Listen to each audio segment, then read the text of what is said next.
మత్తయి సువార్త 9వ అధ్యాయము 9వ వచనం నుండి. యేసు అక్కడ నుండి వెళ్ళుచు సుంకపు మెట్టునొద్ద కూర్చుండి ఉన్న మత్తయి అని ఒక మనిషిని చూచి నన్ను వెంబడించుమని అతనితో చెప్పగా అతడు లేచి ఆయనను వెంబడించెను.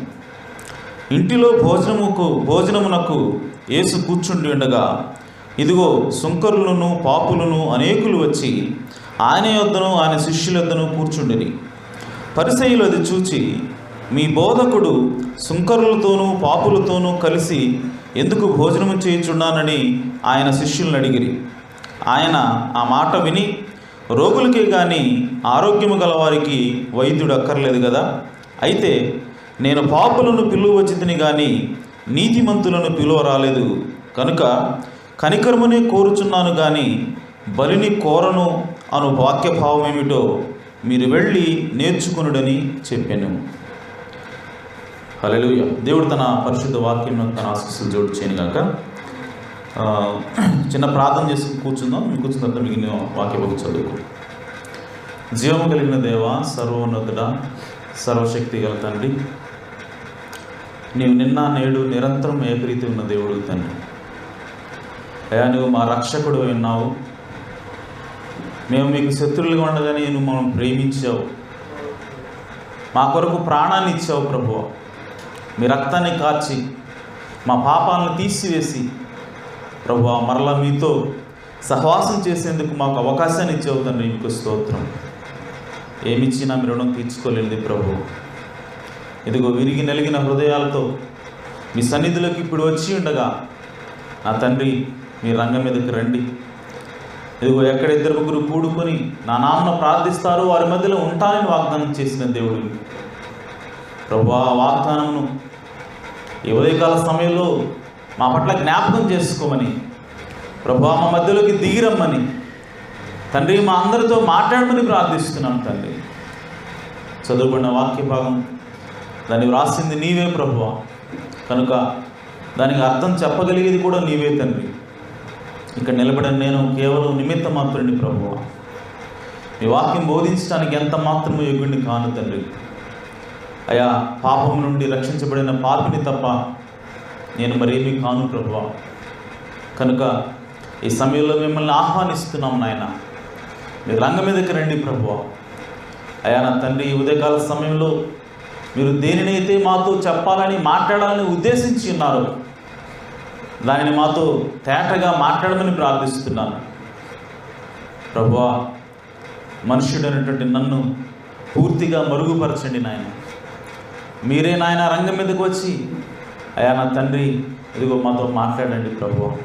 ఎందుకంటే ఒక మనుష్యుడు మాట్లాడితే మాకు ప్రయోజనం ఉండదు, కానీ జీవం కలిగిన దేవా నీవు మాట్లాడితే మేము బ్రతుకుతాం ప్రభువా. కనుక మీరు రంగం మీదకి రండి. ఇదిగో నా ప్రభువా, ఈ సమయంలో చేరి వచ్చిన ప్రతి ఒక్కరిని నాతో పాటుగా అయా మీ చేతులకు సమర్పిస్తున్నాను తండ్రి. అయా మీరు మాట్లాడే ప్రతి మాట కూడా మా తలల మీద నుంచి పైకి వెళ్ళిపోకుండా నేరుగా మా హృదయాలకు చొచ్చుకునేట్లుగా సహాయం చేయండి. అలాంటి ఆత్మ అభిషేకమును ప్రభువా నా తండ్రి ఈ సమయంలో మా మధ్య ఉంచమని ప్రార్థిస్తున్నాను. ఇక్కడ నాయన పనిచేస్తున్నటువంటి అంధకార శక్తుల్ని యేసుక్రీస్తు నామములో వెళ్ళిపోమని ఆజ్ఞాపిస్తున్నాను తండ్రి. ఇక్కడ ఉన్నటువంటి సమస్త వాతావరణాన్ని కూడా మీరే స్వాధీనపరచుకోనండి తండ్రి.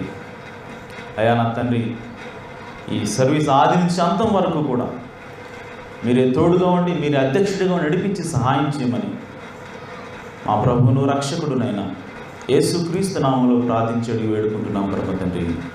ఆమేన్. ప్లీజ్ దయచేసి కూర్చోవచ్చు. హల్లెలూయా. ప్రభు యేసుక్రీస్తు నామములో కూడించిన పరిశుద్ధ వందనాలు తెలియజేస్తాను. అందరూ బాగున్నారు కదా? హల్లెలూయా. డల్గా ఉన్నారు ఏంటంతా? వాతావరణం చల్లగా ఉందనే? హల్లెలూయా. హల్లెలూయా. మనం దేవుని యొక్క సన్నిధికి వచ్చినప్పుడు అది మనల్ని ఉత్తేజపరుస్తుంది, అది మనకి కొత్త శక్తిని ఇస్తుంది. హల్లెలూయా. ఎందుకంటే దేవుని యొక్క ఆత్మ అది మనకి శక్తి ఉన్నది. హల్లెలూయా. కాబట్టి మనం సంతోషంగా ఉందాం. దేవుడు ఏం మాట్లాడతాడా అని ఆసక్తితో ఇక్కడ ఉందాం. హల్లెలూయా. ఎందుకంటే దేవుడు ఏం మాట్లాడతాడన్న ఆసక్తి మనకు వచ్చినప్పుడే దేవుడు రంగం మీదకి వచ్చి మనతో మాట్లాడడానికి ఇష్టపడతాడు. మనం ఆసక్తిగా లేకపోతే ఆయన ఎప్పుడు కూడా మన దగ్గర రావడానికి ఇష్టపడ్డాడు. ఆమేన్. ఆ ఎమ్మాయి మార్గంలో ఆ గ్రామస్తులతో పాటు ఆయన నడుచుకుంటూ వెళుతున్నప్పుడు ఒక ఇంటి దగ్గరకు వచ్చినప్పుడు ఆయన దాటి వెళ్ళిపోయేవాళ్ళగా వెళ్ళబోతున్నప్పుడు ఆ ముగ్గురు ఆ పురుషులు, ఆ మనుషు ఇద్దరు కూడా ఆయన బతిమలాడారు. అయ్యా, మాతో వచ్చి రాత్రి బస చేయండి అని బ్రతిమలాడినప్పుడే ఆయన లోపలికి వచ్చాడు. హల్లెలూయా. ఒకవేళ వాళ్ళు కనుక బలవంతం చేయకపోతే ఆయన వాళ్ళని దాటి వెళ్ళిపోయేవాడు. అలాగే యేసు ప్రభువుని మనం కలిగి ఉండాలంటే, ఆయనతో సహవాసం చేయాలంటే మనము ఆయన పట్ల ఆసక్తి కలిగి ఉండాలి. అయ్యా, నువ్వు రా, నువ్వు మాట్లాడు, నువ్వు నోరు తెరిచి మాట్లాడు, మేము దానికోసం ఎదురు చూస్తున్నామని చెప్పి మనం ఎప్పుడైతే ఆ రకమైనటువంటి ఆసక్తిని దేవుని పట్ల కనబరుస్తామో దేవుడు ఖచ్చితంగా మాట్లాడే దేవుడే అన్నాడు. హల్లెలూయా. సో ఇక్కడ ఎవరు నిలబడ్డా సరే అనవసరం, మనం మాత్రం దేవుడు మాట్లాడాలి, దేవుడు ఏం మాట్లాడతాడా అన్న ఆసక్తి కనుక మనం కలిగి ఉంటే ఖచ్చితంగా అది ఎంత బలహీనమైనటువంటి సహోదరుడైనా సరే అతన్ని ఉపయోగించుకుని దేవుడు మనతో మాట్లాడే దేవుడు. హల్లెలూయా. మోషే అన్నాడు, చాలా సాకులు చెప్పాడు, నేను మాట్లాడలేనయ్యా, నేను నత్తి పెదాలు గలవాడిని అని. అంటే దేవుడు అంటున్నాడు, నేనే కదా నిన్ను తయారు చేసింది, నేనే కదా నీకు మాటలు నేర్పింది. కాబట్టి నువ్వు ఎలాంటి వాడివైనా సరే నేను వాడుకోవాలనుకున్నప్పుడు అది ఎలాంటి వస్తువైనా సరే నేను వాడుకోవడానికి సమర్థుడైన దేవుడు మాట్లాడుతున్నాడు. హల్లెలూయా. కాబట్టి కావాల్సిందల్లా ఏంటంటే దేవుని ఎడల ఆసక్తి కావాలా. హల్లెలూయా. కాబట్టి మనం ఆసక్తితో ఉందాం. దేవుడు ఖచ్చితంగా ఆయన మాటను నెరవేర్చే దేవుడు అన్నాడు. హల్లెలూయా. సో ఆశపడే ప్రాణాన్ని తృప్తిపరుస్తానని దేవుడు వాగ్దానం చేశాడు. నిజంగా మనం ఆశపడితే, ఆసక్తి కలిగి ఉంటే ఖచ్చితంగా దేవుడు ఆ వాగ్దానాన్ని మన పట్ల నెరవేరుస్తాడు. హల్లెలూయా. సరే, మంచిది. అలాగే రెండో వాక్య భాగంగా లూకా సువార్త 10వ అధ్యాయము 30 నుంచి 37 వచనం వరకు చదువుకుందాం. అందుకు యేసు ఇట్లా, నేను ఒక మనుష్యుడు యెరూషలేము నుండి యెరికో పట్టణంకు దిగి వెళ్ళుచు దొంగల చేతిలో చిక్కెను. హల్లెలూయా. సో ఈరోజు మన అంశం ఈ వాక్యాన్ని బేస్ చేసుకుని ఉంటుంది కాబట్టి కొంచెం స్లోగా వాక్యాన్ని చదువుదాం. సో ఒక మనుష్యుడు ఎక్కడి నుంచి ప్రయాణం చేస్తున్నాడు? యెరూషలేము నుండి ప్రయాణం చేస్తున్నాడు. ఎక్కడికి వెళ్తున్నాడు? యెరికోకి వెళ్తూ ఉన్నాడు. సో యెరూషలేము అనగా అది ఎత్తైనటువంటి ప్రదేశం, అది ఎత్తులో ఉన్నటువంటి పట్టణం. సో యెరికో అనగా అది లోయలో ఉన్నటువంటి పట్టణం. ఓకే.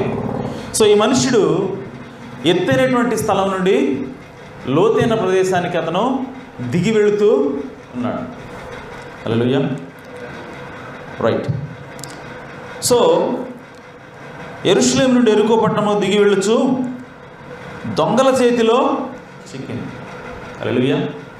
సో ఎవరు పట్టుకున్నారు అతన్ని? దొంగలు పట్టుకున్నారు. సో దొంగలు పట్టుకున్న తర్వాత అతనికి ఏం చేశారంట? వారు అతని బట్టలు దోచుకొని. హల్లెలూయా. సో ఇక్కడ దొంగలు అతనికి 3 కార్యాలు చేశారు. ఇక్కడ మనం గమనించాల్సింది, దొంగలు అతనికి 3 కార్యాలు చేశారు. అందులో మొట్టమొదటిది ఏంటి అంటే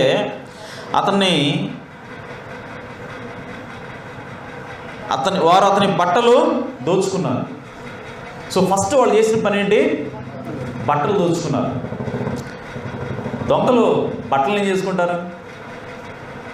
బట్టలు దోచుకున్నారంట. ఆ తర్వాత అతను కొట్టి, సో రెండోది ఏంటి? కొట్టారు. హల్లెలూయా. ఆమేన్. రెండో పని కొట్టారు. మూడవది కొర ప్రాణంతో విడిచి పోయారు. Okay, right. So chalk piece ఉందా ఇక్కడ? యెరూషలేము నుండి ఎరికోకి వెళ్తున్నాడు. ఓకే, సో అతనికి దొంగలు పట్టుకున్నారు. దొంగలు పట్టుకుని ఏం చేశారు? ఫస్ట్ బట్టలు దోచుకున్నారు.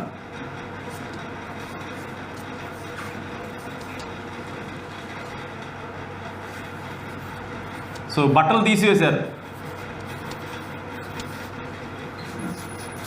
2 కొట్టారు.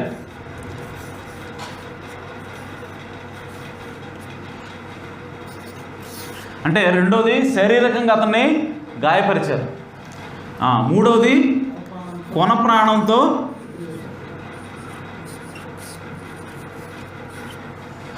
Okay right.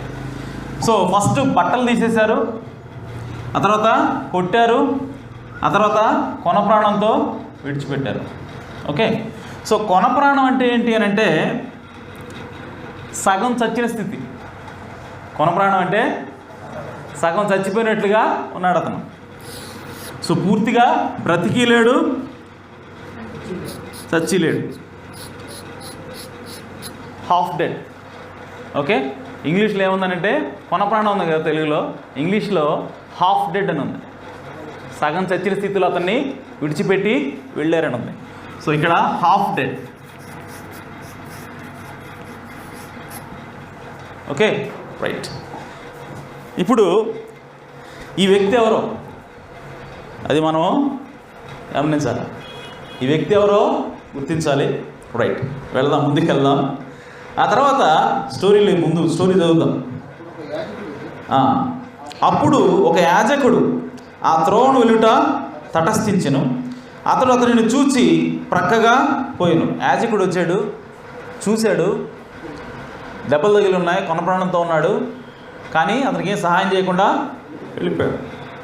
సో ఎవరంటే అతను యాజకుడు. అంటే ప్రతి నిత్యము దేవుని సన్నిధిలో ఉండి దేవునికి ప్రజలకి మధ్య యాజకత్వం చేసేటువంటి వ్యక్తి. అతను చూసి పట్టించుకోకుండా వెళ్ళిపోయాడు. ఆ తర్వాత అలాగున లేవీయుడు ఒకడు ఆ చోటికి వచ్చి చూచి ప్రక్కగా పోయాను. ఇంకొక అతను లేవి. హల్లెలూయా. అయితే ఒక సమరయుడు ప్రయాణమైపోవచ్చు అతడు పడి ఉన్న చోటికి వచ్చి, ఎవరు వచ్చారు ఇప్పుడు? సమరయుడు. హల్లెలూయా. ఈ సమరయుడు ఎవరు మనం గమనించాలి. అతనిని చూచి అతని మీద జాలిపడి దగ్గరకు పోయి నూనెయు ద్రాక్షారసమును పోసి అతని గాయములను కట్టి తన వాహనం మీద ఎక్కించి ఒక పూటగోళ్ళవాని ఇంటికి తీసుకొని పోయి అతనిని పరామర్శించాను. హల్లెలూయా. సో ఇక్కడికి ఎవరు వచ్చారంట? ఫస్ట్ యాజకుడు వచ్చాడు. కొంచెం నేను స్లోగా వెళ్తున్నాను, ఏమనుకోవద్దు, ఇవి అర్థం చేసుకోవాలి అందరం, అందుకోసం. తర్వాత లేవీయుడు. ఓకే, ఆ తర్వాత ఎవరు వచ్చారు? సమరయుడు.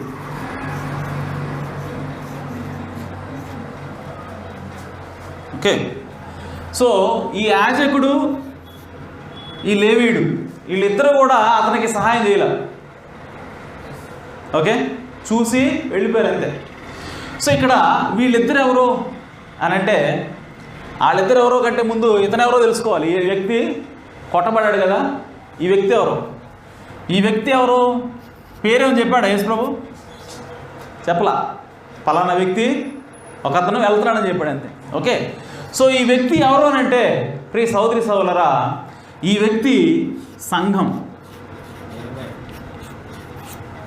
హల్లెలూయా. ఆ వ్యక్తి దేనికి సాదృశ్యం? సంఘానికి సాదృశ్యం. సో ఈ సంఘానికి సాదృశ్యమైనటువంటి ఈ వ్యక్తి ఎక్కడ ప్రారంభమయ్యాడు? యెరూషలేములో ప్రయాణం మొదలుపెట్టాడు. హల్లెలూయా. సో ఈ వ్యక్తి సంఘానికి సాదృశ్యం కాబట్టి సంఘం కూడా ఎక్కడ ప్రారంభమైందో తెలుసా? యెరూషలేములో ప్రారంభమైంది. హల్లెలూయా. సో ఈ వ్యక్తి యొక్క ప్రయాణం దేన్ని సూచిస్తూ ఉందనంటే సంఘం యొక్క ప్రయాణాన్ని సూచిస్తూ ఉంది. హల్లెలూయా. సో ఈ వ్యక్తి యెరూషలేములో మొదలుపెట్టి ప్రయాణం ఎరికోకు వెళుతున్నాడు. అనగా ఎత్తైన ప్రదేశం నుండి అనగా ఉన్నతమైనటువంటి ప్రదేశం నుండి లోతైన ప్రదేశానికి అనగా అల్పమైనటువంటి ప్రదేశానికి ఇతడు వెళ్తా ఉన్నాడు.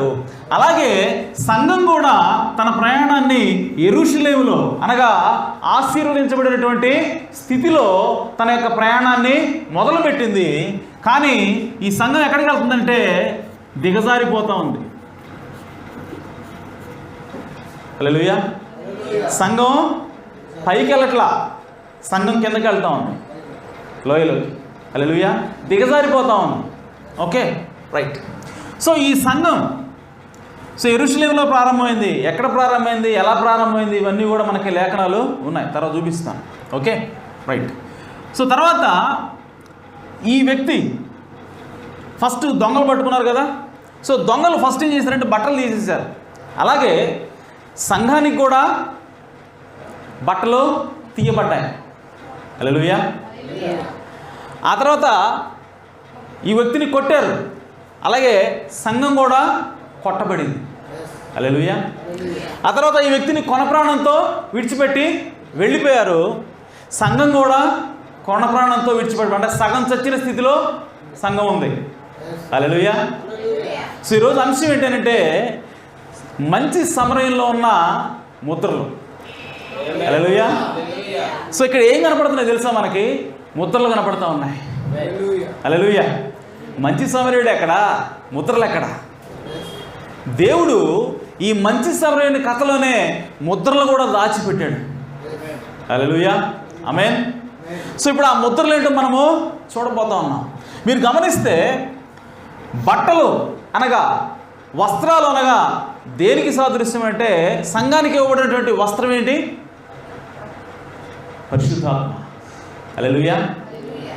సో ఈ వ్యక్తి యెరూషలేములో బయలుదేరినప్పుడు బట్టలు ఉన్నాయి. ఆమేన్. కాబట్టే దారిలో అతను బట్టలు తీసేశారు ఫస్ట్. హల్లెలూయా. సో యెరూషలేములో సంఘం బయలుదేరినప్పుడు ఆ సంఘానికి బట్టలు ఇవ్వబడ్డాయి. హల్లెలూయా. ఆమేన్. సో సంఘం యెరూషలేములో ప్రారంభమైనప్పుడు ఆ సంఘం మీదకి ఏమొచ్చింది? పరిశుద్ధాత్మ ఒక గాలిలాగా వీచినట్లుగా వాళ్ళ మీదకి వచ్చి వాలిందని బైబిల్లో రాయబడింది. అనగా దేవుడు తన సంఘాన్ని ప్రారంభించినప్పుడు వస్త్రాలను తొడిగాడు. హల్లెలూయా. సో యెరూషలేములో ఉన్నప్పుడు సంఘానికి పరిశుద్ధాత్మ అనే వస్త్రము ఉన్నది. ఆమేన్. ఆ తర్వాత ఈ పరిశుద్ధాత్మైన వస్త్రాన్ని సాతాను వచ్చి తీసివేశాడు. ఎలా తీసేశాడు ఏంటో మనము ముందు ముందు చూద్దాం. హల్లెలూయా. సో ఇది బట్టలు తీసేయడం అనేది మొదటి ముద్రలో జరిగింది. మొదటి హల్లెలూయా. నికొలాయితుల బోధ ద్వారా పరిశుద్ధాత్మ నాయకత్వాన్ని సాతాను తీసేశాడు. హల్లెలూయా. మొదటి సంఘకాలంలో పౌలు గారు మాట్లాడుతూ ఉన్నాడు, ఆల్రెడీ నికొలాయితుల క్రియలు ప్రారంభమయ్యాయి. కాబట్టి ఆ నికొలాయితుల క్రియ ఏం చేసింది అంటే పరిశుద్ధాత్మ నాయకత్వాన్ని తీసేసి ఒక పోపుకి అధికారాన్ని ఇచ్చారు. అనగా పరిశుద్ధాత్మ అనే వస్త్రాన్ని తీసేశాడు. హల్లెలూయా. ఇది మొదటి ముద్ర. తర్వాత కొట్టారు, అనగా సంఘము శారీరకంగా హింసించబడింది. సో ఇది ఎప్పుడు జరిగిందనంటే రెండో ముద్రలో. మొదటి ముద్ర ఏంటి? తెల్లగుర్రం. హల్లెలూయా. మొదటి ముద్ర తెల్లగుర్రం. రెండో ముద్ర ఏంటి? ఎర్రగుర్రం. ఓకే. సో రెండవ ముద్రలో ఏం జరిగింది? సంఘం అనేది చీకటిలోకి వెళ్ళిపోయింది. రోమన్ క్యాథలిక్ సంఘం ఏం చేసిందనంటే వాళ్ళకి ఎదురు తిరిగిన ప్రతి ఒక్కరిని కూడా చంపటం ప్రారంభించింది. అనగా ఫిజికల్గా అటాక్ చేయబడింది సంఘం. హల్లెలూయా. అది రెండవ ముద్ర. మూడో ముద్రలో ఏమనుందంటే ఇది మూడోది. ఇక్కడ మూడో ముద్రలో ఏముంది? బ్లాక్ హార్స్, నల్లని గుర్రం. ఇక్కడ వచ్చేసి ఇది ఎక్కడ లూథర్ కాలంలో ప్రారంభమైంది. లూథర్ కాలంలో దేవుడు ఏమంటాడంటే నీవు సగం చచ్చిన స్థితిలో ఉన్నావు. హల్లెలూయా. నువ్వు జీవించి ఉన్నావన్నా పేరు మాత్రమే ఉంది, కానీ నువ్వు మృతుడివి. హల్లెలూయా. సో ఇది బ్లాక్ హార్స్ అంటే ఇది 3వ ముద్ర. ఆ తర్వాత 4వ ముద్ర ఉంది. 4వ ముద్ర ఏంటి? పేల్ హార్స్ అంటే పాండుర వర్ణం. హల్లెలూయా. సో పాండుర వర్ణం అంటే ఏమీ లేదు, ఈ 3 కలయికే పాండుర వర్ణం. అనగా తెలుపు, ఎరుపు, నలుపు. సో ఈ 3 కలయికే పాండువర్ణం. అది 4వ ముద్ర. అది కూడా సంఘానికి జరుగుతూ ఉంది. కాబట్టి అవి సపరేట్గా లేవు, కాబట్టి ఇక్కడ యేసు మెన్షన్ చేయలేదు. హల్లెలూయా. ఆ వ్యక్తికి అది జరగలేదు. ఏంటంటే ఆ వ్యక్తికి ఆ 3 కూడా కలిపి జరుగుతున్నాయి. అందుకోసమే యేసు అక్కడ చూపించలేదు దాన్ని. ఆ 3తోనే ఆపేశాడు. 4వ స్థితి ఏంటంటే ఆ 3 కలిపి జరుగుతాయి. హల్లెలూయా. వస్త్రాలు తీసేసి తర్వాత కొడతారు, ఆ తర్వాత చచ్చిన స్థితిలో ఉంటుంది సంఘం. హల్లెలూయా. రైట్. సో ఇవి మనకి ఈ మంచి సమరంలో ఉన్నటువంటి ముద్రలు. హల్లెలూయా. అంటే ముందుకెళ్దాం. మొదటి ముద్రలో ప్రవక్త మాట్లాడుతున్నాడు. ఫస్ట్ ఏం చేశారు? బట్టలు తీసేయబడ్డాయి కదా. ఓకే, సంఘానికి బట్టలు తీసేయబడ్డాయి. సో ఏంటి అని అంటే, ప్రియ సహోదరి సహోదరులారా, మొదటి ముద్ర 295వ పేరాలో ప్రవక్త ఏం మాట్లాడుతున్నాడంటే, నికులాయితుల క్రియలు అనేవి సంఘంలో ప్రవేశించాయి. సో నికులాయితుల క్రియ అనగా ఏమిటనంటే సంఘాన్ని జయించుట. హల్లెలూయా. సంఘాన్ని జయించుట. సో ఎవరు జయిస్తున్నారు సంఘాన్ని అంటే సాతాను జయిస్తూ ఉన్నాడు. హల్లెలూయా. సో సాతాను జయించి ఏం చేస్తూ ఉన్నాడంటే, పరిశుద్ధాత్మ నాయకుడిగా ఉన్న సంఘానికి ఎప్పుడైతే సాతాను జయించాడో ఆ పరిశుద్ధాత్మ నాయకత్వాన్ని తీసివేస్తూ ఉన్నాడు. ఆమేన్. పరిశుద్ధాత్మ నాయకత్వాన్ని తీసేసి ఇప్పుడు ఆ నికులాయితుల క్రియలు ఏం చేస్తూ ఉన్నాయంటే ఆ అధికారాన్ని ఒక వ్యక్తికి కట్టబెడతా ఉన్నాయి. ఆమేన్. సో ఎవరో వ్యక్తి? పోప్. హల్లెలూయా. సో ఇది ఎప్పుడు జరిగింది అంటే ఇది మొదటి యొక్క ముద్రలో జరిగింది. హల్లెలూయా. సో మొదటి ముద్రలో ఏం జరుగుతుందంటే అక్కడ వస్త్రాలు అనేవి తీసివేయబడ్డాయి. అనగా పరిశుద్ధాత్మ అనేది తీసివేయబడి మనుషుని యొక్క నాయకత్వం అనేది సంఘంలోకి వచ్చింది. హల్లెలూయా. సో ఇది మొదటి ముద్రలో జరిగింది. సో వస్త్రాలు ఎప్పుడు తీయబడ్డాయి? సంఘకాలాల గురించి చెప్పండి నాకు. ఎఫెసు, స్ముర్న,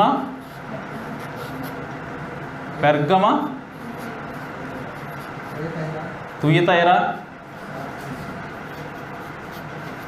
సార్దీస్, ఫిలదెల్ఫియా,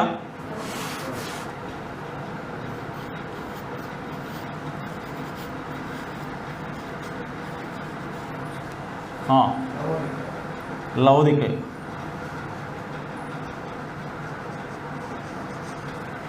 హల్లెలూయా. సో ఎఫెసు సంఘకాలం ఎప్పటి నుంచి ఎప్పటి వరకు? 53వ సంవత్సరం నుంచి 170వ సంవత్సరం వరకు. హల్లెలూయా. ఆ తర్వాత రెండవది 170 నుంచి 312 వరకు. 312 నుండి 606 వరకు. 1520 వరకు.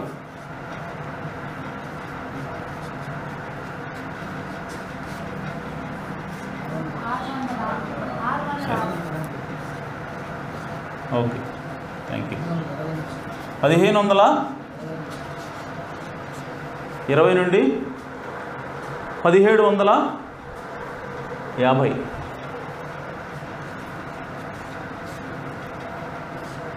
1750 నుండి 1906. ఇది 1906 నుంచి స్టార్ట్ అయింది, స్టిల్ కంటిన్యూ. Okay, right. ఇది చూడండి, మొదటి ముద్రలో దేవుడు ఏం చెప్తా ఉన్నాడంటే నికులాయితుల క్రియలు అనేవి ఎంటర్ అయినాయి. ఎంటర్ అయిన తర్వాత ఆ నికులాయితుల క్రియలు రూపుదాల్చి చివరికి ఒక అధికారాన్ని ఒక మనిషికి కట్టబెట్టారు. అది ఎప్పుడు జరిగింది అని అంటే 325వ సంవత్సరంలో జరిగింది. నైసియా ఆలోచన సభలో వాళ్ళు ఏం చేశారంటే ఒక పోపుని ఎన్నుకుని ఆ పోపుకి అధికారాన్ని కట్టబెట్టారు. ఇది మన అందరూ తెలుసు, రెఫరెన్స్ చూపించాల్సిన అవసరం లేదు. హల్లెలూయా.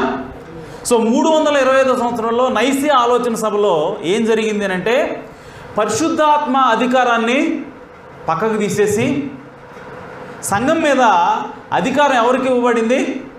ఒక మనిషికి అనగా పోపుకి ఇవ్వబడింది.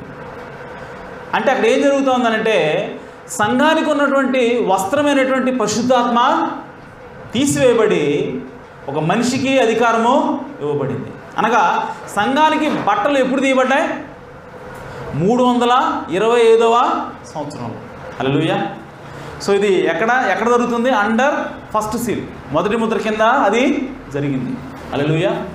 సో 325వ సంవత్సరం అంటే ఎక్కడో పెట్టాలి నేను తీసుకొచ్చి 3వ సంఘకాలం. హల్లెలూయా. అంటే ఇక్కడ బట్టలు వస్త్రాలు తీయబడ్డాయి. Okay right. సో ఈ వస్త్రాలు తీయబడతాయని ఈ వస్త్రాలు తీయడానికి ఆత్మ ఎక్కడ ప్రారంభమైంది? మొదటి సంఘకాలంలో. హల్లెలూయా. సో మొదటి సంఘకాలంలోనే అది ఆత్మలాగా ప్రారంభమైంది. కానీ దొంగతనం ఎప్పుడు జరిగింది? బట్టల దొంగతనం 325వ సంవత్సరంలో అనగా 3వ సంఘకాలంలో జరిగింది. అనగా మొదటి సంఘకాలంలో నుంచి ప్రారంభమైనటువంటి ఆ ఆత్మ అనగా తెల్ల గుర్రం ఈ 3 సంఘకాలాల్లో పనిచేస్తూ ఉంది. హల్లెలూయా.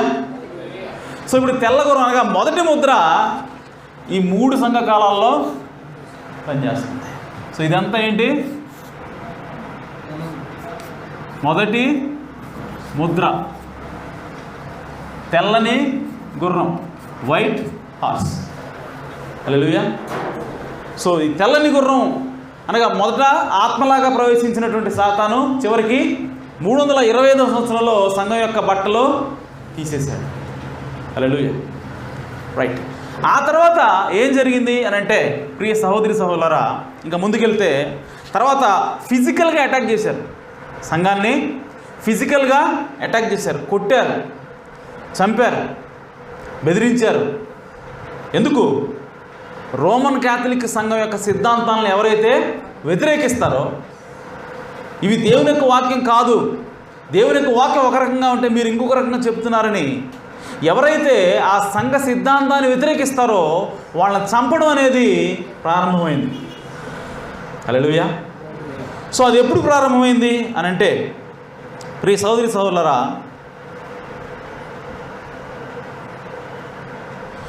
సెయింట్ అగస్టిన్ అనే వ్యక్తి ఎప్పుడైతే పోపుగా వచ్చాడో సో ఆ వ్యక్తి ఏం చేశాడంటే ఒక ఆజ్ఞని జారీ చేశాడు. ఏమిటి ఆజ్ఞ అంటే రోమన్ క్యాథలిక్ సంఘానికి వ్యతిరేకంగా ఎవరు మాట్లాడినా సరే అది దేని కింద పరిగణించబడుతుందనంటే దేవుని యొక్క దూషణ కింద పరిగణించబడుతుంది. సో సంఘానికి, రోమన్ క్యాథలిక్ సంఘానికి వ్యతిరేకంగా మాట్లాడితే వాడు ఏం చేస్తూ ఉన్నాడంటే దేవదూషణ చేస్తూ ఉన్నాడు. కాబట్టి అతన్ని కొట్టొచ్చు, అతనికి అన్నీ కూడా రావాల్సిన రాయితీలన్నీ కూడా కట్ చేయొచ్చు, అవసరమైతే చంపొచ్చు కూడా. ఇది దేవుని యొక్క చిత్తమైనదని ఆ సెయింట్ అగస్టిన్ అనేవాడు ఒక ఆజ్ఞని జారీ చేశాడు. హల్లెలూయా. అది ఎప్పుడు జారీ చేశాడనంటే ప్రియ సోదరి సోదరులారా 354వ సంవత్సరం. 354వ సంవత్సరం. సో 354వ సంవత్సరం అంటే ఎక్కడ పెట్టాలి? ఇక్కడే. అంటే 3వ సంఘకాలం మధ్య వరకు మొదటి ముద్ర, అలాగే 3వ సంఘకాలం అదే మధ్యలో నుంచి మరలా 2వ ముద్ర ప్రారంభమవుతోంది. హల్లెలూయా. ఎర్రగుర్రం అనేది ప్రారంభమవుతూ ఉంది. సో ఎక్కడంటే 325 ఎంత? 354. హల్లెలూయా.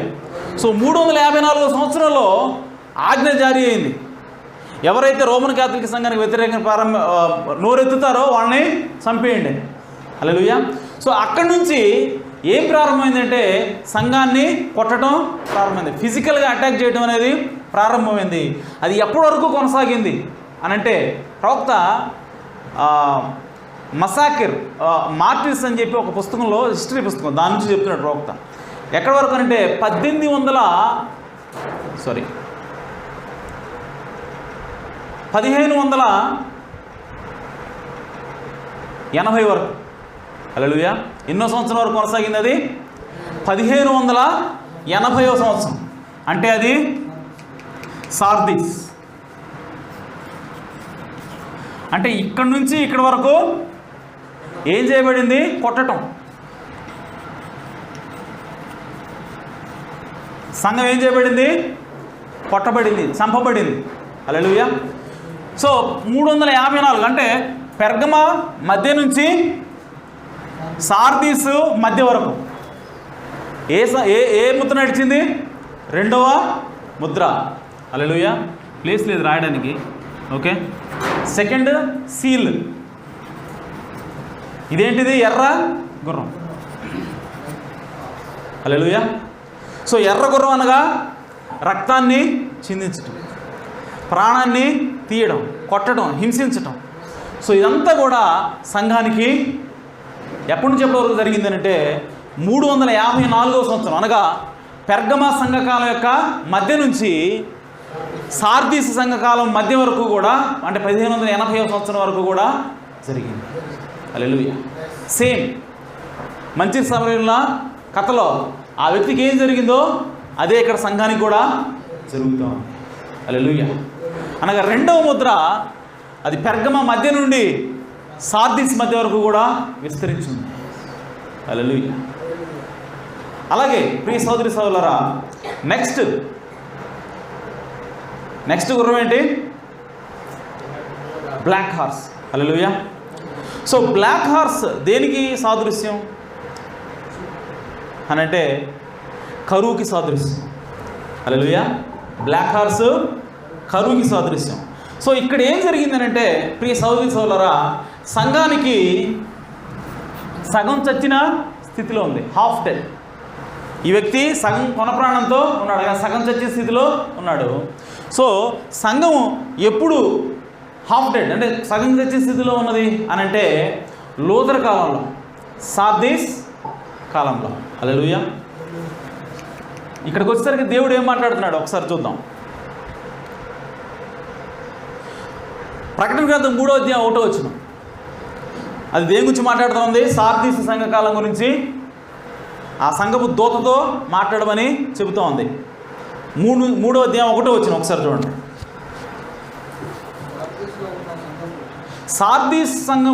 సార్దీస్లో ఉన్న సంఘపు దూతకు ఇలాగు వ్రాయుము, 7 నక్షత్రములను దేవుని 7 ఆత్మలను కలవాడు చెప్పు సంగతులు ఏమనగా, నీ క్రియలను నేను ఎరుగుదును. ఏమనగా జీవించుచున్నావన్న పేరు మాత్రం ఉన్నది కానీ నీవు మృతుడువే. హల్లెలూయా. ఇక్కడ దేవుడు ఏం మాట్లాడుతున్నాడు సంఘంతో? సార్దీస్ సంఘం. హల్లెలూయా. ఏం మాట్లాడుతున్నాడు? నువ్వు జీవించావన్న పేరు మాత్రం ఉంది కానీ నువ్వు చచ్చినోడివి. హల్లెలూయా. నువ్వు చచ్చిన దానివి అంటే. సో ఇక్కడ ఈ సార్దీస్ సంఘాలకు వచ్చేసరికి సంఘం ఏమైపోయింది? సగం చచ్చిన స్థితిలోకి వెళ్ళిపోయింది. హాఫ్ డెడ్ అంటే ఆత్మ సంబంధంగా చచ్చిపోయి శారీరకంగా బ్రతికుంది. హల్లెలూయా. ప్రవక్త ఏం చెప్తున్నాడంటే దానికి అర్థం హాఫ్ డెడ్ అంటే నువ్వు బ్రతికున్నావు అన్న పేరే ఉంది కానీ నువ్వు చచ్చిన దానివి. అంటే ప్రవక్త ఏం మాట్లాడుతున్నాడంటే నీవు ఆత్మ సంబంధంగా చచ్చిపోయావు, శారీరకంగా బ్రతికున్నావు కానీ ఆత్మ సంబంధంగా చనిపోయావు. అనగా సార్దీస్ సంఘకాలానికి వచ్చేసరికి సంఘం అనేది సగం చచ్చిన స్థితిలో ఉంది. ఎగ్జాక్ట్గా ఇతనికి ఏం జరిగిందో సంఘానికి కూడా అదే జరుగుతూ ఉంది. హల్లెలూయా. సో ఇది ఎక్కడ ప్రారంభమైంది? సార్దీస్ మధ్యలో. ఓకే, 1580 అయిపోయింది కదా. సో 1580 నుంచి ఇది ఎక్కడి వరకు వెళ్ళింది అని అంటే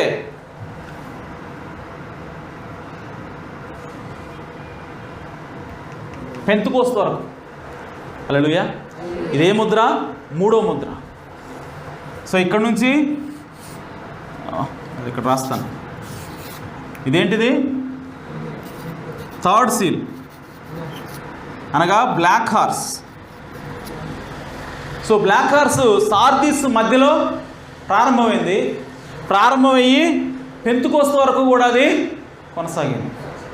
హల్లెలూయా. సో ఈ సమయంలో ఏం జరుగుతూ ఉంది అని అంటే, బ్లాక్ హార్స్ అనగా దేనికి సాదృశ్యం అంటే అది కరువుకి సాదృశ్యం. హల్లెలూయా. సో దేనికి కరువు, ఎందుకు కరువు అని అంటే, అసలు కరువు అని ఎలా చెప్పగలం? ఎక్కడ రాయబడింది కరువు అని? బైబిల్లో ఏముంది అసలు? కరువు అన్న మాట ఉందా? హల్లెలూయా. 3వ ముద్రలో అక్కడ చూడండి, ఇప్పుడు చదివాం కదా, ఆ స్వరం ఏ విధంగా చెబుతూ ఆ 4 జీవుల మధ్య నుంచి ఒక స్వరము చెప్పింది. ఏం చెప్పింది ఒకసారి చూడండి. Measure of wheat, a measure of wheat for a penny. ఒక దేనారమునకు ఒక సేరు గోధుమలు. హల్లెలూయా. ఆ మాట మీకు దొరికిందా? అలాగే ఒక దేనారమునకు 3 సేర్ల ఎవరు. హల్లెలూయా. 3వ ముద్ర వచ్చినప్పుడు అక్కడ వ్రాయబడిన మాట ఏంటి? ఇప్పుడే కదా చదివారు 3వ ముద్ర సహోదరుడు మేక. ప్రకటన 3 సారీ,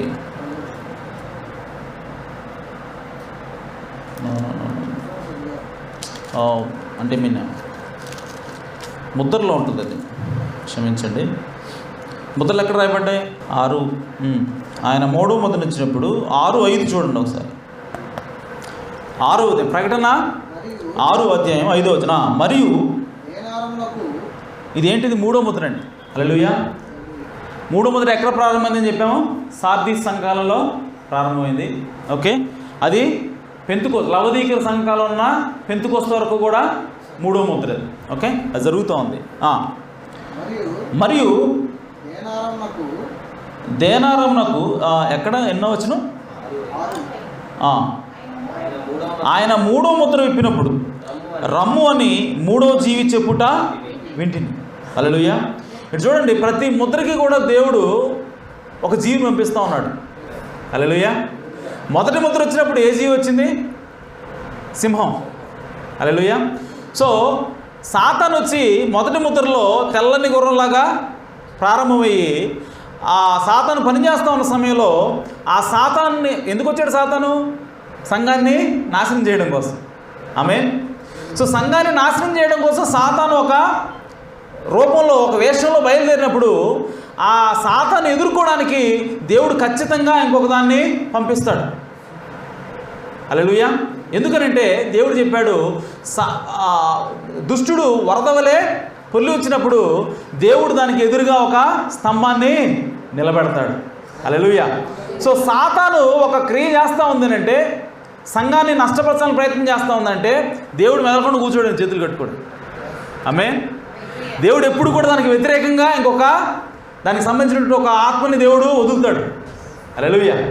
కాబట్టి మొదటి ముద్ర కింద సాతాను తెల్లని గుర్రంతో అంటే మతం వేషం వేసుకొని వచ్చి సంఘాన్ని పాడు చేయాలని ప్రయత్నం చేస్తున్నప్పుడు దేవుడు దానికి వ్యతిరేకంగా దాన్ని అడ్డుకోవడం కోసం అక్కడ పంపించినటువంటి జీవి ఏంటి? సింహం. హల్లెలూయా. అలాగే 2వ ముద్రలో సాతాను తన రూపాన్ని మార్చుకొని ఎర్రని గుర్రంలోకి ప్రవేశించినప్పుడు, అనగా సాతాను సంఘాన్ని హింసించడానికి, చంపడానికి ఆ ఎర్రని గుర్రం ఎక్కినప్పుడు దేవుడు ఏం చేస్తూ ఉన్నాడంటే దాన్ని ఎదుర్కోవడం కోసము ఎద్దును పంపిస్తూ ఉన్నాడు. హల్లెలూయా. సో అందుకోసమే ఆ 1500 సంవత్సరాల చీకటి యుగంలో ఆ రోమన్ కాథలిక్ సంఘం వాళ్ళందరినీ కూడా చంపుతున్నప్పుడు వాళ్ళందరూ భయపడి పారిపోలేదండి. హల్లెలూయా. వాళ్ళెవరూ కూడా భయపడి పారిపోలేదు. వాళ్ళు ఎవరో కూడా మేము క్రీస్తుని విడిచిపెడుతున్నాం, మేము మీ సిద్ధాంతాలను అంగీకరిస్తున్నాం అని చెప్పి వాళ్ళు ఎవరో కూడా అంగీకరించాలి. చనిపోయిన వాళ్ళందరూ వాళ్ళు ఏం చెప్తున్నారంటే నవ్వుతా ఆ మరణానికి అప్పగించుకున్నారు.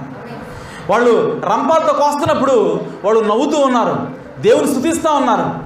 వాళ్ళు ఉరితీస్తున్నప్పుడు కూడా వాళ్ళు నవ్వుతూ దేవుని స్తుతిస్తూ సంతోషంగా వాళ్ళు చనిపోతూ ఉన్నారు.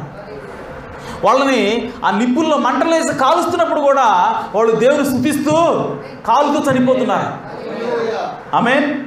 దానికి కారణం ఏంటి అంటే సాతాను ఆ విధంగా హింసాత్మకమైనటువంటి ఆత్మచేత వచ్చినప్పుడు దేవుడు సంఘం మీదకి ఒక అనాయింటింగ్ని దింపుతూ ఉన్నాడు, ఒక అభిషేకాన్ని దించుతూ ఉన్నాడు. ఏంటంటే ఎద్దు అంటే అభిషేకము, అనగా బలివ్వడానికి అభిషేకము. అందుకోసమే ఆ కాలంలో ఎవరు కూడా మరణానికి భయపడలేదు. అందుకోసం పౌలు అన్నాడు, ఓ మరణమా నీ ముళ్ళు ఎక్కడ, ఓ సమాధి నీ విజయం ఎక్కడ. ఆయన తల నరకడం కోసం వాడు కత్తులు నూరుతూ ఉంటే, తల మెరుస్తూ ఉంటే ఆ కత్తివైపు చూసి పౌలు భయపడకుండా ఏమంటున్నాడంటే, ఓ మరణమా నీ ముళ్ళు ఎక్కడ. హల్లెలూయా. ఓ సమాధి నీ విజయం ఎక్కడ అని పౌలు గారు ధైర్యంగా మాట్లాడుతున్నాడు. దానికి కారణం ఏంటంటే దేవుడు యుద్ధం వంటి ఆత్మాభిషేకాన్ని పంపించాడు అక్కడ. హల్లెలూయా. ఎందుకంటే సాతాను ఒక విధంగా వచ్చినప్పుడు దేవుడు ఖచ్చితంగా దానికి ఆపోజిట్లో ఒక ఆత్మని పంపిస్తాడు. అలాగే మూడో ముద్రను ఇప్పినప్పుడు ఆ మూడో ముద్రలో సాతాను నల్లని గుర్రం ఎక్కి వచ్చినప్పుడు దాన్ని ఎదుర్కోవడానికి దేవుడు పంపించినటువంటి జీవి ఏంటి అంటే మనుష్యుని ముఖం కలిగిన జీవి. ఆమేన్. అనగా మనిషి యొక్క జ్ఞానంతో సంఘాన్ని దేవుడు కాపాడుతా వచ్చాడు. ఎప్పుడంటే మూడో ముద్రలో, అనగా ఈ సార్దీస్ సంఘకాలం నుంచి ఈ లవదీక మధ్యకాలం అనగా పెంతెకోస్తు వరకు కూడా దేవుడు ఎవరిని పెట్టాడు? ఇక్కడ మనిషిని పెట్టాడు. అనగా మానవ జ్ఞానాన్ని పెట్టాడు, మనుషుల్ని దేవుడు ఉపయోగించుకున్నాడు, సంఘ సంస్కర్తలను దేవుడు వాడుకున్నాడు. అందుకోసమే మనకి సార్దీస్ సంఘకాలంలో ఎవరు వచ్చారు? లోదరు గారు. హల్లెలూయా. అలాగే ఫిలదెల్ఫియా సంఘకాలంలో జాన్ వెస్లీ గారు. హల్లెలూయా. అలాగే లవదీక సంఘాలు పెంతెకోస్తు కాలంలో పెంతెకోస్తు. హల్లెలూయా. సో ఈ విధంగా దేవుడు ఈ మూడు సంఘకాలాల్లో ఈ మూడో ముద్ర జరుగుతున్నప్పుడు ఎవరిని వాడుకున్నాడంటే మనిషి యొక్క జ్ఞానాన్ని వాడుకున్నాడు. హల్లెలూయా. అందుకోసం ఇక్కడ జీవి మాట్లాడుతున్న జీవి మూడో మనిషి ముఖం కలిగినటువంటి జీవి. హల్లెలూయా. రైట్. సో అది ఏం మాట్లాడుతూ ఉంది చదవండి. నేను చూడగా ఇదిగో ఒక నల్లని గుర్రము కనబడెను, దాని మీద ఒకడు త్రాసు చేత పట్టుకొని కూర్చుండెను, మరియు దేనారమునకు ఒక సేరు గోధుమలు, దేనారానికి 3 సేర్ల యవలనియు నూనెయు ద్రాక్షారసమును పాడు చేయవద్దనియు ఆ 4 జీవుల మధ్య ఒక స్వరం పలుకుట వింటుంది. చాలు. ఇక్కడ ఈ మాట తీసుకొని ప్రవక్త ఏమంటున్నాడంటే ఇది కరువుకి సాదృశ్యం అంటున్నాడు ఆయన. హల్లెలూయా. సో నల్ల గుర్రం అంటే కరువు అని ప్రవక్త మాట్లాడుతున్నాడు. సో మనం నమ్ముతున్నాం, బాగానే ఉంది. బట్ దేన్ని బట్టి చెబుతున్నాడు ఆయన అంటే ఈ లేఖనాన్ని బట్టి ఆయన ఏమంటాడంటే ఇది కరువు అంటున్నాడు. ఎలా? హౌ? ఇక్కడ మన కరువు అన్న మాట లేదే. మరి ప్రవక్త ఎలా చెప్తున్నాడు ఇది కరువు అని అంటే ప్రియ సోదరి సోదరులారా ఒకసారి చూడండి. ఇక్కడ రాయబడిన మాట ఏంటంటే ఒక దేనారానికి ఒక సేరు గోధుమలు. ఓకే. అలాగే ఎవరైతేనేమో 3 సేర్లు వస్తాయి ఒక దేనారానికి. హల్లెలూయా. మన మాటలు చెప్పాలంటే ఒక దేనారం అంటే రూపాయి అనుకుందాం. ఓకే. ₹1 గోధుమలు అయితే 1 కేజీ వస్తాయి అబ్బాయి, ఇంచుమించు ₹10. ఓకే. సో ఇంచుమించు ₹10 అంటే ఆ ₹10 గోధుమలు అయితేనేమో 1 కేజీ వస్తాయి, అదే ఎవలనుకో 3 కేజీలు వస్తాయి అని ఒక వ్యక్తి మాట్లాడుతున్నాడంట, అక్కడ అనౌన్స్ చేస్తున్నాడు. సో ఈ మాటను పట్టుకుని ప్రవక్త అనేది కరువు అంటున్నాడు. హల్లెలూయా. ఎలా? హౌ అని అంటే మత్తయి సువార్త 20వ అధ్యాయం 1 నుంచి 2 వచనాలు. అది కరువు అని ఎలా చెప్తాం? మత్తయి సువార్త 20వ అధ్యాయము 1-2 ఎలాగనగా పరలోక రాజ్యము ఒక ఇంటి యజమానుని పోలి ఉన్నది. అతడు తన ద్రాక్ష తోటలో పనివారిని కూలికి పెట్టుకోవడానికి బయలుదేరి దినానికి 1 దేనారం చొప్పున. ఇక్కడ చూడండి, ఆ వ్యక్తి కూలోళ్ళ దగ్గర పోయి రేట్ ఫిక్స్ చేస్తున్నాడు. ఆ యజమాని రేటు మాట్లాడుకుంటున్నాడు కూలోళ్ళతోటి. అబ్బాయి ఇదిగో మీరంతా రోజంతా పనిచేస్తే మీకు 1 దేనారం ఇస్తా. హల్లెలూయా. అనగా దేనారం అనగా ఒక రోజు కూలి. ఆమేన్. దేనారం అంటే ఎంత? ఒక రోజు కూలి. ఆమేన్. సో ఇప్పుడు ఇక్కడ ఏం రాబడింది ప్రకటన గ్రంథంలో? ఒక రోజు కూలీకి నువ్వు ఎంత సంపాదిస్తావో అదంతా కూడా పెడితే కానీ నువ్వు 1 కేజీ అంటే ఒక కేజీ గోధుమలు రావు. హల్లెలూయా. చూడండి, ఇది ఏమిటి అని అంటే ప్రియ సోదరుడు, అంటే మనం ఒక రోజుకి ఎంత సంపాదిస్తాం? మనం ఇప్పుడు కాలంగా లెక్క పెడితే ఫర్ ఎగ్జాంపుల్ 500 అనుకుందాం. ఓకే, 500 మనం సంపాదిస్తే రోజంతా ఈ 500 1 కేజీ బియ్యం కొనుక్కోవడానికి పెడితే కరువేనా అది? హల్లెలూయా. మామూలుగా ఎంత ఉంటాయి? 50 రూపాయలు ఉంటాయి కేజీ. ఆమేన్. కేజీ 50 రూపాయలు. 550 రూపాయలు ఎంత? చాలా తక్కువ. హల్లెలూయా. ఒక రోజు కూలీలో 1/10 వంతు పెడితే మనకు 1 కేజీ బియ్యం వస్తాయి. అది నార్మల్ సిచ్యువేషన్లో. అదే 500 పెట్టి 1 కేజీ కొనాలంటే కొనాల్సిన పరిస్థితి వచ్చిందంటే అది కరువే కదా. హల్లెలూయా. ఒక రోజంతా కష్టపడితే వచ్చే డబ్బుతోటి నువ్వు కేవలం 1 కేజీ మాత్రమే కొనగలుగుతున్నావు అంటే అది కరువు తప్ప మరి ఏంటి? హల్లెలూయా. ఆమేన్. అందుకోసం ప్రవక్తున్నాడు, అది కరువు కాదు. హల్లెలూయా. కాబట్టి ఆ నల్లని గుర్రం దేన్ని సూచిస్తూ ఉంది? అది కరువుని సూచిస్తూ ఉంది. అనగా ఆ నల్లని గుర్రం మీద వచ్చినటువంటి సాతాను ఏం చేస్తూ ఉన్నాడంటే సంఘానికి ఉన్నటువంటి అన్నింటినీ కూడా తీసేస్తూ ఉన్నాడంట. ఆమేన్. సంఘానికి ఇవ్వబడినటువంటి ఆ గిఫ్ట్లు కానివ్వండి, విశ్వాసం కానివ్వండి, ప్రేమ కానివ్వండి, అన్నింటినీ కూడా వాడు తీసేస్తూ ఉన్నాడు. అన్నింటికి కూడా కరువు వస్తూ ఉంది. ఆ టైంలో ఒక స్వరం మాట్లాడుతూ ఉంది. ఆమేన్. ఏమనంటే ఇదిగో నూనెని ద్రాక్షరసాన్ని పాడు చేయదు. హల్లెలూయా. సో నూనె ద్రాక్షరసం నాయి. సాతానా, నువ్వు ఏదైనా సరే ముట్టుకో, నూనె ద్రాక్షరసం మాత్రము ముట్టుకోదు. హల్లెలూయా. అనగా నూనె అనగా అది దేవుని యొక్క ఆత్మ అయినది, అనగా పరిశుద్ధాత్మ అయ్యున్నది.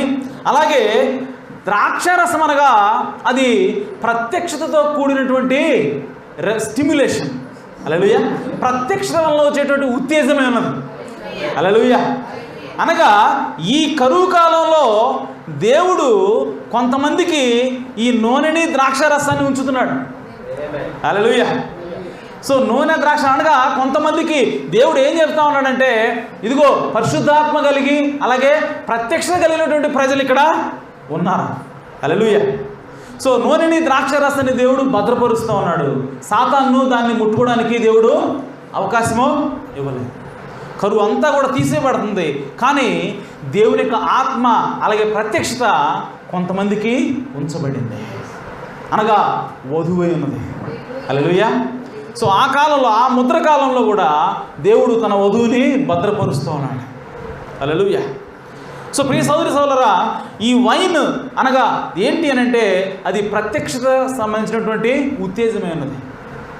సో ద్రాక్షరసాన్ని దేవుడు దేంతో పోల్చాడంటే అది ఉత్తేజం. హల్లెలూయా. సో ద్రాక్షరసం తాగినప్పుడు వాళ్ళకి ఎక్కలేని శక్తి వస్తుందంట, ఎక్కలేని ఉద్యమం వస్తుంది. అందుకోసమే ఆ పెంతెకోస్తు దినాన 120 మంది మేడలోకి వెళ్ళేటప్పుడు ఎలా లేదు తెలుసా? ఎవరు చూస్తారేమో, ఎవరు చూడలేదు మనల్ని అని చెప్పి లోపలికి వెళ్తున్నారంట ఒక్కొక్కళ్ళు. అందరం ఒకేసారి వెళ్తే డౌట్ వస్తుంది, కానీ ఒకళ్ళ తర్వాత ఒకళ్ళు వెళ్దాం.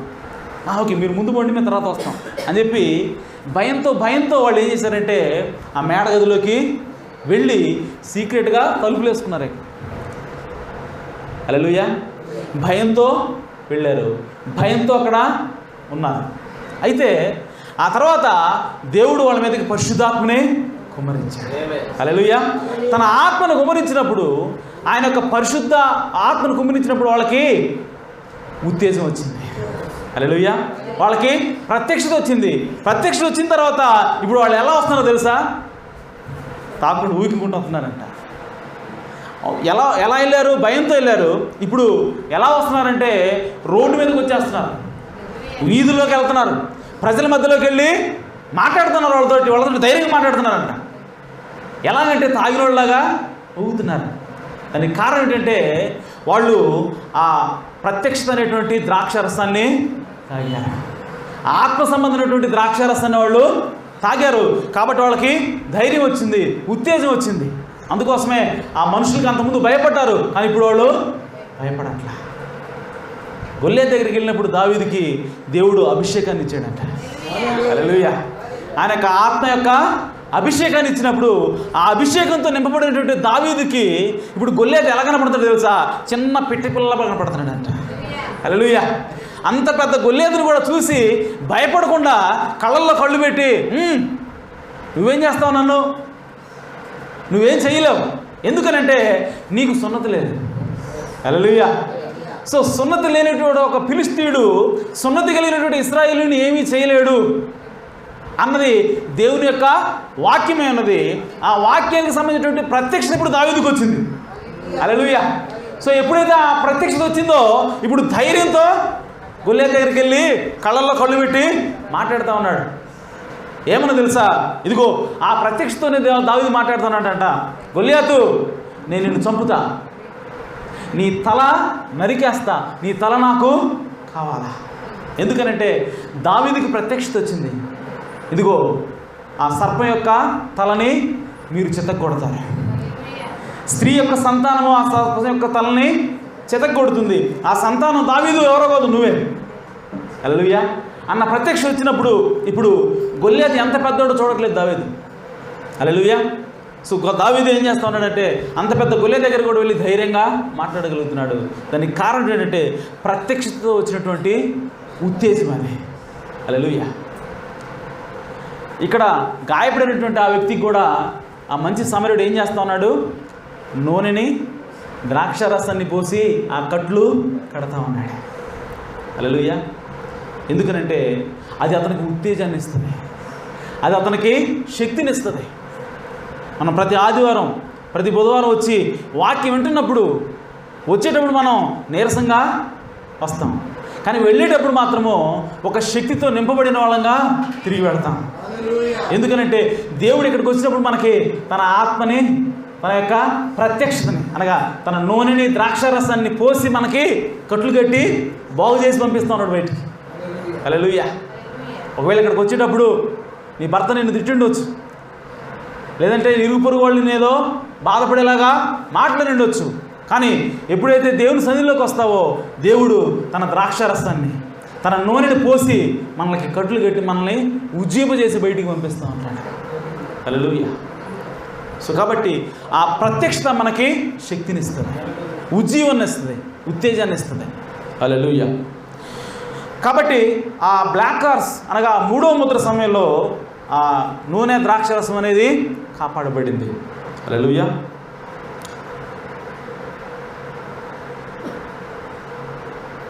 ఇంకా చాలా నేను దావీదు మాట్లాడుతూ ఉన్నాడు, అయ్యా నా రక్షణ యొక్క సంతోషాన్ని తిరిగి నాకు అనుగ్రహించమంటాడు. హల్లెలూయా. సో ఎందుకనంటే ఆ రక్షణ సంతోషం అనేది ఉంది. సో ఆ రక్షణ సంతోషం మనకి ఉద్యోగాన్ని శక్తిని ఇస్తుంది. హల్లెలూయా. అది మనకి శక్తి అని ప్రవక్త, that is our strength, that is how we live is by the Joy of the lord that is in our midst. మన మధ్యలో ఉన్నటువంటి దేవుని యొక్క సంతోషం అనేటువంటి శక్తి చేత మనం జీవిస్తూ ఉంటామని ప్రవక్త మాట్లాడుతూ ఉన్నాడు. హల్లెలూయా. సో అది నల్లని గుర్రం. సో నల్లని గుర్రం దగ్గరికి వచ్చేసరికి సంఘము కొన ప్రాణంతో ఉంది. రైట్. సో కొన ప్రాణంతో ఉన్న తర్వాత దేవుడు ఏం చేస్తూ ఉన్నాడు అని అంటే, ప్రియ సోదరి సోదరులారా, నూనెని ద్రాక్షరసాన్ని పోస్తూ ఉన్నాడు. ఏం పోసాడు? నూనె ద్రాక్షరసం అనగా తన ఆత్మ అలాగే తన ప్రత్యక్షతో కూడినటువంటి ఉజ్జీవాన్ని దేవుడు మనకి ఇస్తూ ఏం చేస్తూ ఉన్నాడు? ఆ పడిపోయినటువంటి వ్యక్తికి పరిచర్య చేస్తూ ఉన్నాడు. ఎవరు? మంచి సమరయుడు. హల్లెలూయా. సో ఈ మంచి సమరయుడు ఎవరు? మనకందరికీ తెలుసు, ప్రభు అయిన యేసుక్రీస్తు. సో ప్రభు అయిన యేసుక్రీస్తు ఒక లేవీయుడిలాగా ఎందుకు రాలేదు ఆ వ్యక్తి దగ్గరికి? ఒక యాజకుడిలాగా ఎందుకు రాలేదు ఆ వ్యక్తి దగ్గరికి?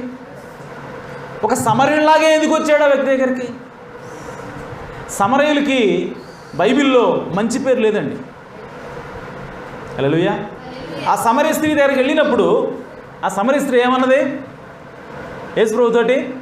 మీకు మాకు సాంగత్యం లేదు, మీరంటే మీరు చేసే పనులు మాకు నచ్చవు, మా చేసే పనులు మీకు నచ్చవు, మీకు మాకు సంబంధాలు లేవు అని మాట్లాడుతూ ఉంది. అనగా ఇశ్రాయేలీయుల దృష్టిలో సమరయులు ఎలాంటి వాళ్ళు? చెడ్డవాళ్ళు. హల్లెలూయా. సమరయులు చెడ్డవాళ్ళు. వాళ్ళు ఏమంటారంటే ఫిల్తీ, వాళ్ళంతా దేవుణ్ణి ఎరుగని ప్రజలు అన్నట్టుగా ఉంటారన్నమాట. కానీ యేసు ప్రభు ఈ కథలోకి వచ్చేసరికి తనను తాను ఎలాగ పోర్ట్రే చేసుకుంటున్నాడు? సమరయునిలాగా. హల్లెలూయా. ఎందుకు సమరయుడు? ఎందుకు యూదుడు కాదు అని అంటే, ప్రియ సోదరి సోదరులారా, ఇక్కడ ఈ సమరయుడు ఎవరికి సేవ చేస్తూ ఉన్నాడంటే సంఘానికి సేవ చేస్తూ ఉన్నాడు. హల్లెలూయా. సో ఈ మంచి సమరయుడు యేసుక్రీస్తు అన్నాడు. ఆ యేసుక్రీస్తు ఏమిటనంటే అది సంఘానికి చేసే పరిచర్య. సంఘానికి దేవుడు ఏం చేయబోతున్నాడో చూపించే క్యారెక్టరు సమరయుడు. హల్లెలూయా. సో ఇప్పుడు ఈ సంఘానికి పరిచర్య చేయాలని అంటే ఎవరు సరిపోతారు అని అంటే యాజకుడు సరిపోడు, లేవీయుడు సరిపోడు. ఈ సంఘానికి, కొత్త నిబంధన సంఘానికి ఈ గాయపడిన వ్యక్తి ఎవరు? పాత నిబంధన సంఘం ఇది కాదు, కొత్త నిబంధన సంఘం. సో కొత్త నిబంధన సంఘానికి సేవ చేయాలి అని అంటే, కొత్త నిబంధన సంఘానికి యాజకత్వం చేయాలి అని అంటే లేవీ క్రమం పనికిరాదు. మోషే పెట్టినటువంటి ధర్మశాస్త్రము ఈ కొత్త నిబంధన సంఘానికి సరిపోదు. హల్లెలూయా. ఈ కొత్త నిబంధన సంఘానికి మంచి చెయ్యాలి అని అంటే లేవీ క్రమానికి అది చెల్లదు, అది వల్ల కాదు. అందుకోసం లేవీయుడు వెళ్ళిపోయాడు, యాజకుడు ఏం చేయకుండా వెళ్ళిపోయాడు. దాన్ని ఏం చూపిస్తూ ఉందంటే ఈ కొత్త నిబంధన సంఘానికి లేవీ క్రమం అనేది, అనగా యూదుల ఆ ధర్మశాస్త్ర క్రమం అనేది పనికిరాదు అని చూపిస్తూ ఉంది. మరి ఎవరు పని చేస్తారంటే సమరయుడు సేవ చేయాలి. సో ఏంటి సమరయుడు అంటే, ప్రియ సోదరి సోదరులారా, సమరయుడు అనగా అది యేసుక్రీస్తు యొక్క శరీరమైనది. యేసుక్రీస్తు యొక్క శరీరమైనది. సమరయుడు శరీరం ఎక్కడి నుంచి వచ్చిందో తెలుసా? సమరయులు ఎవరో తెలుసా? సమరయులు ఎవరనంటే వాళ్ళు యూదులకి అన్యులకి పుట్టినోళ్ళు. ఆమేన్. సో మంచి సమరయుని యొక్క శరీరము ఎలా నిర్మించబడింది అంటే యూదులు అన్యులు వీళ్ళిద్దరు కలయిక ద్వారా నిర్మించబడింది. హల్లెలూయా. సో కొత్త నిబంధన సంఘానికి యాజకత్వం చేయాలి అని అంటే ఖచ్చితంగా ఆ సంఘం యొక్క బాడీ ఎలా ఉండాలి? ఇద్దరిని కలిగి ఉండాలి. హల్లెలూయా. ఆ బాడీలో ఎంతమంది ఉండాలి? ఓన్లీ యూదులు ఉంటే సరిపోదు, యూదులు అలాగే అన్యులు కూడా చేర్చబడతారు. హల్లెలూయా. అందుకోసమే యాజక క్రమం మారుతూ ఉంది. అంతకుముందు లేవీ క్రమం కేవలం ఎవరి కోసము? యూదుల కోసం మాత్రమే. కానీ ఇప్పుడు సంఘం ఇప్పుడు యూదులు మాత్రమే కాదు, దేవుని సంఘంలో యూదులతో పాటు అన్యులు కూడా చేర్చబడుతున్నారు. కాబట్టి వీళ్ళకి సేవ చేయాలి, వీళ్ళకి యాజకత్వం జరిగించాలంటే యాజక ధర్మం మారాలి. హల్లెలూయా. సో ఆ యాజక ధర్మం ఏంటి అంటే మెల్కీసెదెకు యాజక క్రమం. హల్లెలూయా. అది మెల్కీసెదెకు యొక్క యాజక క్రమం. సో మెల్కీసెదెకు యాజక క్రమం ఏం చూపిస్తూ ఉందంటే మనము సంఘం అనేది కేవలం యూదులు మాత్రమే కాదు, సంఘంలో యూదులతో పాటు అన్యులు కూడా ఉన్నారు. సో వీళ్ళిద్దరికీ యాజకత్వం జరిగించాలంటే ఖచ్చితంగా సమరయుడి యొక్క శరీరమే ఉండాలి. అనగా ఆ మెల్కీసెదెకు క్రమం మాత్రమే అది పనిచేస్తుందని ఆ మంచి సమరయుడు చూపిస్తూ ఉన్నాడు. హల్లెలూయా. సరే, త్వరగా ముందుకెళ్దాం. ఇప్పుడు నాలుగో ముద్ర ఏంటంటే ఈ మూడు కలిసి పనిచేస్తూ ఉన్నాయి. వైట్ హార్సు, అలాగే రెడ్ హార్స్, అలాగే బ్లాక్ హార్స్. ఈ మూడు కలగలిపితేనే వచ్చే రంగు పేల్ హార్స్, అనగా పాండ్రవర్ణ గుర్రం. సో ఇది ఎప్పుడు జరుగుతూ ఉంది? హల్లెలూయా. మీరు గమనించండి, మొదటి ముద్ర ఎప్పటి నుంచి ఎప్పటి వరకు? మొదటి సంఘకాలం నుంచి మూడో సంఘకాలం మధ్య వరకు. ఇక్కడ తెల్ల గుర్రం పనిచేసింది, తెల్ల గుర్రం లాగా సాతానుడు పనిచేశాడు. అలాగే రెండవ ముద్ర మూడవ సంఘకాలం మధ్య నుంచి ఐదవ సంఘకాలం మధ్య వరకు.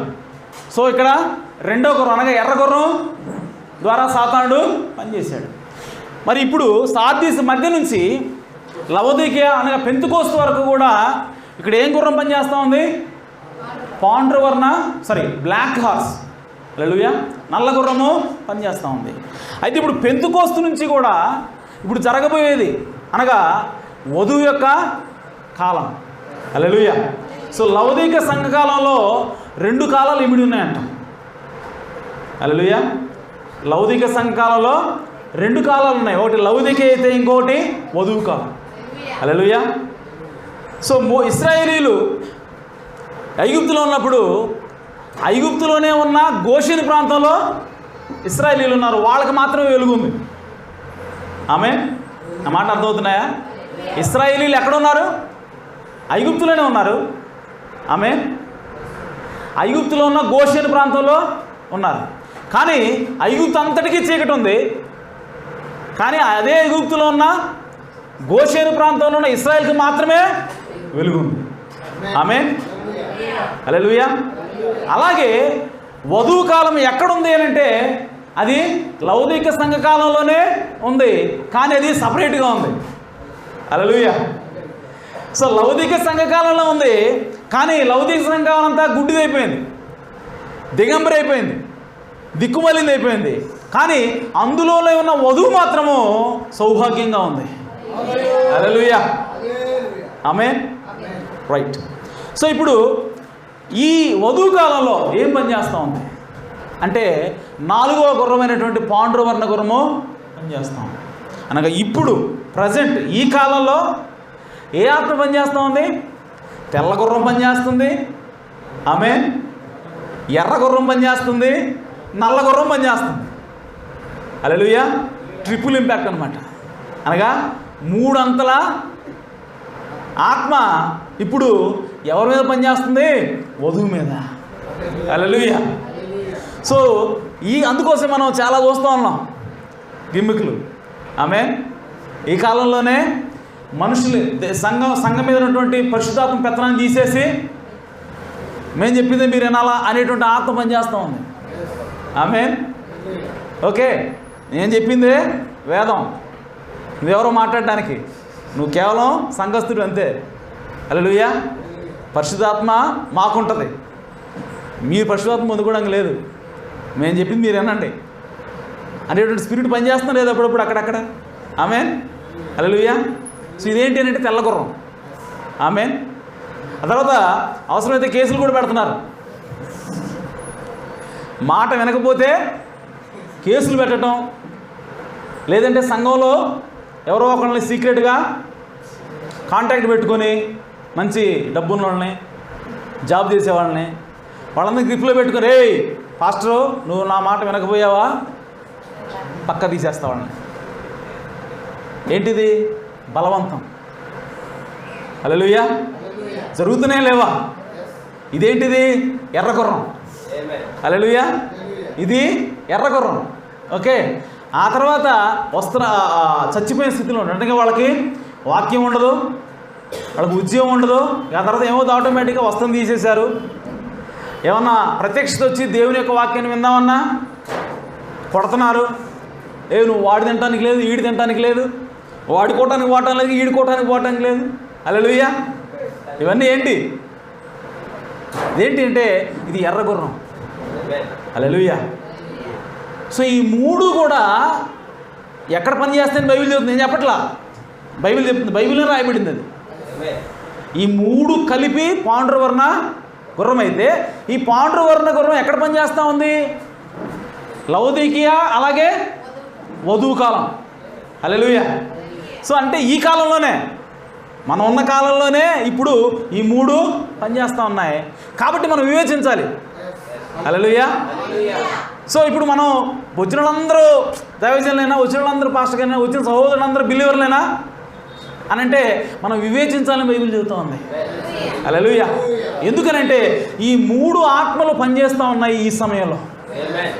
అదేంది తెల్లగురు ఎప్పుడో మొదటి ముద్ర కదా, ఇప్పుడు ఎందుకు చెబుతున్నావు నువ్వు, ఇప్పుడు ఎందుకు పని చేస్తా అంటున్నావు అని అంటే బైబిల్ చెబుతుంది ఆ విధంగా. హల్లెలూయా. అదేంది రెండవ ఎర్రగొర్రె అది ఎప్పుడో ఆ చీకటి యుగంలో ఆ రోమన్ క్యాథలిక్లు అందరిని సంఘాన్ని చంపింది కదా, అది ఇప్పుడు చెబుతున్నావు ఏంది అని అంటే నేను చెప్పట్లేదు, ఇప్పుడు కూడా పనిచేస్తుంది బైబిల్ చెబుతాను. హల్లెలూయా. బలవంతం ఆత్మ ఇప్పుడు కూడా పనిచేస్తుందని, పని చేస్తుందని బైబిల్ చెబుతూ ఉంది. హల్లెలూయా. ఇది కనిపించి చెప్పేది కాదు, ఇది బైబిల్లోనే ఉన్నది. హల్లెలూయా. కాబట్టి మనం ఖచ్చితంగా ఆత్మను వివేచించాలి. ఒక వ్యక్తి వచ్చి మనతో మాట్లాడుతున్నాడు అంటే ఆ వ్యక్తి ఏ ఉద్దేశంతో మాట్లాడుతున్నాడు? మనల్ని తప్పించడానికా, దేవుని యొక్క చిత్తాన్ని మనల్ని వేరు చేయడానికి మాట్లాడుతున్నాడా, లేదంటే మనలో ఉన్నటువంటి దేవుని ఆత్మ బలపరచడానికి మాట్లాడుతున్నాడు? ఖచ్చితంగా ఇది మనం గమనించాల్సిన విషయం. ఎందుకంటే ఆ ఆత్మ ఈ టైంలో పనిచేస్తూ ఉంది. ఈ 3 ఆత్మలు పనిచేస్తూ ఉన్నాయి ఇప్పుడు. హల్లెలూయా. ఎందుకనంటే సంఘాన్ని దోచుకోవడానికి. వాళ్ళు ఏం చేస్తారు? వాళ్ళు ఎవరో అక్కడికి వచ్చి కొట్టింది దొంగలు. ఆ వ్యక్తి దగ్గర ఉన్న అన్నింటినీ కూడా దోచుకోవడానికి వాళ్ళు అక్కడికి వచ్చారు. హల్లెలూయా. కాబట్టి ఆ 3 కార్యాలు కూడా ఇప్పుడు పనిచేస్తూ ఉన్నాయి. అయితే ప్లీజ్ చదువు సార్, ఇంకా ముందుకెళ్దాం. నా టైం తీసుకుంటున్నాను. టైం ఎంత అయింది? Okay, right, no issue. ఎప్పుడన్నా ఒకసారి కదా. ఓకే, ఇంకా ముందుకెళ్తే ఇంకా మనకి ఇంకా రుచికరంగా ఉంటుంది. హల్లెలూయా. Right, okay. ఇప్పుడు పాండ్ర గుర్రం అయిపోయింది. ఓకే, అది ఇప్పుడు పనిచేస్తున్నాం. ప్రస్తుతం అక్కడే ఉన్నాం మనం. ప్రస్తుతం ఎక్కడ ఉన్నాం? పాండ్రవర్ణ గుర్రం కింద ఉన్నాం. రైట్. అయితే ఇప్పుడు ప్రియ సోదరి సార్ చూడండి, ఆ మంచి సమరయుడు ఏం చేశాడు? ఆ వ్యక్తిని పూట కోళ్ళవానికి తీసుకెళ్ళాడు. ఫస్ట్ ఈయన మంచి సమరయుడు పరిచర్య చేశాడు. నూనె పోసి ద్రాక్షారసం పోసి కట్లు కట్టాడు. ఆయన పరిచర్య చేశాడు స్వయంగా. ఆ తర్వాత ఏం చేశాడు? గాడిద ఎక్కించుకొని పూటకోళ్ళవానింటికి తీసుకెళ్ళి ఇప్పుడు పూటకోళ్ళవానికి అప్పచెప్పాడు అతన్ని. హల్లెలూయా.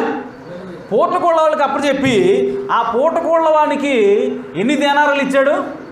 2 దేనారాలు ఇచ్చి, అబ్బాయి నేను చేసే పరిచర్య అంతా ఇప్పుడు నువ్వు చెయ్యి. హల్లెలూయా. ఏం చెప్తున్నాడు? ఇప్పుడు నేను చేసిందంతా కూడా నువ్వు చెయ్యి. ఓకే, నువ్వేదైనా ఖర్చు పెడితే నేను మరలా వస్తా, వచ్చినప్పుడు నీకు ఇస్తా. హల్లెలూయా. రైట్, అదేనా చెప్పింది? ఓకే. ఇప్పుడు ఈ పూటకోళ్ళవాన్ని, ఆ పూటకోళ్ళ ఇంటికి యజమాని అంటే హోటల్ యజమాని. పూటకోళ్ళు అంటే హోటల్. ఆ హోటల్కి ఒక యజమాని ఉన్నాడు. ఆ యజమాని దగ్గరికి కింద తీసుకెళ్ళాడు. ఓకే, తీసుకెళ్ళి అప్పచెప్పాడు. రైట్. సో తీసుకెళ్ళి అప్పచెప్పినప్పుడు ఏం చెప్తా ఉన్నాడంటే డబ్బులు ఇచ్చాడంటే. అంత ఇచ్చాడు, 2 దేనారాలు ఇచ్చాడు. సో ఈ పూటకోళ్ళ వారు ఎవరు? ఈ హోటల్ మేనేజరు ఎవరు? ఇతనికి ఎందుకు ఆ మంచి సమరయుడు తన పరిచర్యను అప్పచేస్తున్నాడు? హల్లెలూయా. అర్థం చేసుకుంటున్నారా నా మాటలు? ఈ హోటల్ యజమానికి మంచి సమరయుడు వెళ్ళి ఏం చెప్తున్నాడంటే నా పరిచర్య నువ్వు చేయి. ఇప్పటిదాకా నేను చేశా ఆ వ్యక్తికి, ఓకే, ఇప్పుడు నుంచి నువ్వు చేయి, ఇదిగో డబ్బులు. హల్లెలూయా. సో డబ్బులు అనగా ఏమిటి అని అంటే ప్రియ సోదరి సోదరులారా, అది విశ్వాసమైనది. హల్లెలూయా. డబ్బు దేనికి సాదృశ్యం? విశ్వాసానికి సాదృశ్యం. అలాగే డబ్బు అనగా 2 దేనారాలు ఇచ్చాయి. అక్కడ 2 దేనారాలు ఏమిటి అని అంటే ప్రియ సోదరి సోదరు ప్రవక్త అంటున్నాడు, అది ఆత్మ అలాగే ప్రత్యక్షత. హల్లెలూయా. ఆత్మ అలాగే ప్రత్యక్షత. Let me make sure that. Okay, ఆత్మ వాక్యం. హల్లెలూయా. ఆ 2 దేనారాలు ఏంటి? ఆత్మ వాక్యం. సో ఆ హోటల్ యజమానికి దేవుడు ఏమి ఇచ్చాడంటే 2 దేనారాలు ఇచ్చాడు, అనగా ఆత్మని వాక్యాన్ని ఇచ్చాడంట. హల్లెలూయా. ఇంతకీ ఈ పూటకోళ్ళవాడు ఎవరు? ఈ యజమాని ఎవరు అని అంటే ప్రియ సోదరి సోదరులారా, అది చివరి కాల ప్రవక్త అయినాడు. హల్లెలూయా. అది చివరి కాల ప్రవక్త అన్నాడు. ఇప్పుడు చూడండి, మీరు గమనించండి, మంచి సమరయుడిగా స్వయంగా తానే పరిచయం చేశాడు ఆ వ్యక్తికి. హల్లెలూయా. చేసి మళ్ళీ ఏమంటాడు, నేను ప్రజలు మళ్ళీ వస్తానంటున్నాడు. ఆమేన్. సమరయుడు ఏమంటున్నాడు, నేను మరలా వస్తాను అనగా ఈ మొదటి పరిచర్యకి అలాగే రాకడికి మరలా ఆయన రాబోతున్నాడు. అది రెండవ రాకడ. హల్లెలూయా. సో ఆ రాకడికి ఈ మొదటి పరిచర్యకి మధ్యలో ఇంకొక పరిచర్య ఉంది. సో ఎవరు ఆ పరిచర్య అంటే అది హోటకోళ్ళు, అంటే హోటల్ యజమాని పరిచర్య అది. హల్లెలూయా. సో ఆ యజమాని ఎవరంటే ప్రవక్త అయినాడు. ఆ యజమాని ఎవరనంటే మనుష్య కుమారుని పరిచర్య ఉన్నది. హల్లెలూయా. ఇక్కడ గమనించండి, ఆ హోటల్ యజమాని ఒక మనుషుడే ఉన్నాడు. ఆ హోటల్ యజమాని యేసుప్రభు కాదు. ఆ హోటల్ యజమాని యేసుప్రభు కాదు, కానీ యేసుప్రభు పరిచర్య అని చేస్తున్నాడు. ఆమేన్. హల్లెలూయా. సో ఆ యజమాని, ఆ హోటల్ యజమాని యేసుక్రీస్తు కాదు, కానీ యేసుక్రీస్తుని ఆ యజమాని చూపిస్తూ ఉన్నాడు. హల్లెలూయా. అనగా అది ఏదో కాదు, కానీ అది మనుష్య కుమారుని యొక్క పరిచర్య. స్వయంగా ఆ సమరయుడు అతనికి పరిచర్య చేశాడు. ఇది ఎప్పుడనంటే 7 సంఘ కాలాల్లో. ఈ ముద్రలు ఎప్పుడు జరిగినాయి? మొదటి ముద్ర, రెండో ముద్ర, మూడో ముద్ర, నాలుగో ముద్ర. ఇవి ఈ 7 సంఘ కాలంలో జరిగినాయి. ఈ 7 సంఘ కాలాల్లో ఎవరు పరిచర్య చేశారు? యేసుప్రభువే పరిచర్య చేశాడు సంఘానికి. హల్లెలూయా. ఎలా పరిచర్య చేశాడంటే దేవుని కుమారుడిగా పరిచర్య చేశాడు. దేవుని కుమారుడు అనగా ఆత్మగా ఆయన పరిచర్య చేశాడు. హల్లెలూయా. ప్రవక్త చెప్పాడు ఆ విషయాన్ని. హల్లెలూయా. సో 7 సంఘకాలాల్లో దేవుడు ఎలా పనిచేశాడంటే దేవుని కుమారుడిగా పనిచేశాడు. నేను తిరిగి చూడగా 7 దీపస్తంభముల మధ్య మనుష్య కుమారుని పోలినటువంటి ఒక దేవుని కుమారుని పోలినటువంటి ఒక వ్యక్తి. హల్లెలూయా. ఎవరో తిరుగుతున్నారు అక్కడ 7 సంఘకాలాల మధ్యలో? దేవుని కుమారుడు పరిచర్య అనగా ఆత్మ పరిచర్య. హల్లెలూయా. సో ఆత్మ పరిచర్య అయిపోయిన తర్వాత దేవుడు మరలా రెండో రాకడలో రావాలి. ఈ మధ్యలో ఈ హోటల్ యజమాని వస్తున్నాడు సీన్లో. హల్లెలూయా. చూడండి, ఎగ్జాక్ట్గా సరిపోతుంది ప్రవక్త పరిచర్య అక్కడ. 7 సంఘ కాలాలకి అలాగే దేవుని యొక్క రాకడికి మధ్యలో ఈ హోటల్ యజమాని యొక్క పరిచర్య ఉంటుంది. ఆ హోటల్ యజమాని ఎవరో కాదు, కానీ ఆయన ప్రవక్త విలియం మ్యారియన్ బ్రాహ్మణ్ గారు. హల్లెలూయా. సో ఈయనకి ఇవ్వబడిన డబ్బులు ఎవరివి? యేసుప్రభువే. హల్లెలూయా. ఆ 2 దేనారాలు ఎవరి? ఆమేన్. ఎవరి? సమరయుడి, మంచి సమరయుడి అనగా యేసుప్రభువే. సో యేసుప్రభు తన డబ్బుని ఇప్పుడు ప్రవక్తకి ఇచ్చి, అబ్బాయి నువ్వు పోతే, హల్లెలూయా, అబ్బాయి నువ్వు పరిచర్య చేసే సంఘానికి, ఇప్పుడు నేను ఇప్పుడు వరకు ఏం చేశానో అదంతా ఇప్పుడు నువ్వు చేయి. హల్లెలూయా. అందుకోసమే ప్రవక్త, ఈ బైబిల్ ప్రవక్త ఇవ్వబడింది అంటే 2 దానారాలు, ఆత్మ అలాగే వాక్యం. హల్లెలూయా. ఆత్మ వాక్యం. సో ఈ ఆత్మ వాక్యము ఇక్కడ ఆల్రెడీ మనకి ఇచ్చాడు. హల్లెలూయా. ఆ ఆత్మవాక్యము ఆల్రెడీ ఇచ్చాడు. ఏది? నూనె, ద్రాక్షారసం పోసి కట్లు కట్టి మనకు ఆల్రెడీ పరిచర్య చేశాడు దీంతో యేసుప్రభు. ఓకే. ఆయన వెళుతూ ఇప్పుడు ప్రవక్తకి మరలా ఏమి ఇచ్చాడు? ఆత్మని, వాక్యాన్ని ఇచ్చాడు. అనగా ఈ పూటకోళ్ళు అనగా ఈ ప్రవక్త దగ్గరికి స్పెషల్ మినిస్ట్రీ. హల్లెలూయా. ఆయన దగ్గర ఉన్నటువంటి ఆత్మ వాక్యం అనేది స్పెషల్గా ఇవ్వబడింది. హల్లెలూయా. సో ఎందుకోసం ఇవ్వబడిందంటే ఈ మంచి సమరయుడు మరలా రెండోసారి వస్తాడు కదా. వచ్చినప్పుడు ఈ దెబ్బ తగిలిన వ్యక్తి అతన్ని ఎదుర్కోవాలి. హల్లెలూయా. కట్టబడుతున్న వ్యక్తి, పరిచర్య చేయించుకుంటున్న వ్యక్తి కోలుకుని, హల్లెలూయా, ఆ మంచి సమరయుడిని ఎదుర్కోవాలి. ఆమేన్. హల్లెలూయా. సో అతడు తిరిగి బలం పుంజుకోవాలి, అతడు తిరిగి ఆరోగ్యం పొందుకోవాలి. ఎలాగ పొందుకోవాలంటే ఆ మంచి సమరయుడు వచ్చినప్పుడు అతన్ని కలుసుకునేలాగా ఇతను రెడీ అవ్వాలి. హల్లెలూయా. సో అలా రెడీ అవ్వాలంటే అతనికి ఒక స్పెషల్ పరిచర్య ఉండాలి. హల్లెలూయా. సో ఆ స్పెషల్ పరిచర్య ఏదో కాదు కానీ ఇది ప్రవక్త విలియం మ్యారియన్ బ్రహ్మం గారి యొక్క పరిచర్య అన్నది. హల్లెలూయా. అందుకోసమే ఆయనకి 2 దేనారాలు ఇవ్వబడ్డాయి. అది మిగతా వాళ్ళకి ఎవరికి ఇవ్వాలా? ఆమేన్. ఆ 2 దేనారాలు ఎవరికి ఇవ్వబడ్డాయి? ప్రవక్తకు మాత్రమే ఇవ్వబడ్డాయి. అక్కడ వ్యక్తికి కాదు, సంఘానికి ఇవ్వబడలా. ఎవరికి ఇవ్వబడ్డాయి? ప్రవక్తకి, అనగా పూటకోళ్ళవానికి మాత్రమే ఇవ్వబడ్డాయి. ఇప్పుడు ఆ పూటకోళ్ళవాడు ఆ 2 దేనారాలు యూజ్ చేసి దాని నుంచి వాక్యాన్ని తీసి, ఆత్మను తీసి ఈ వ్యక్తికి ఇస్తూ ఉంటాడు. హల్లెలూయా.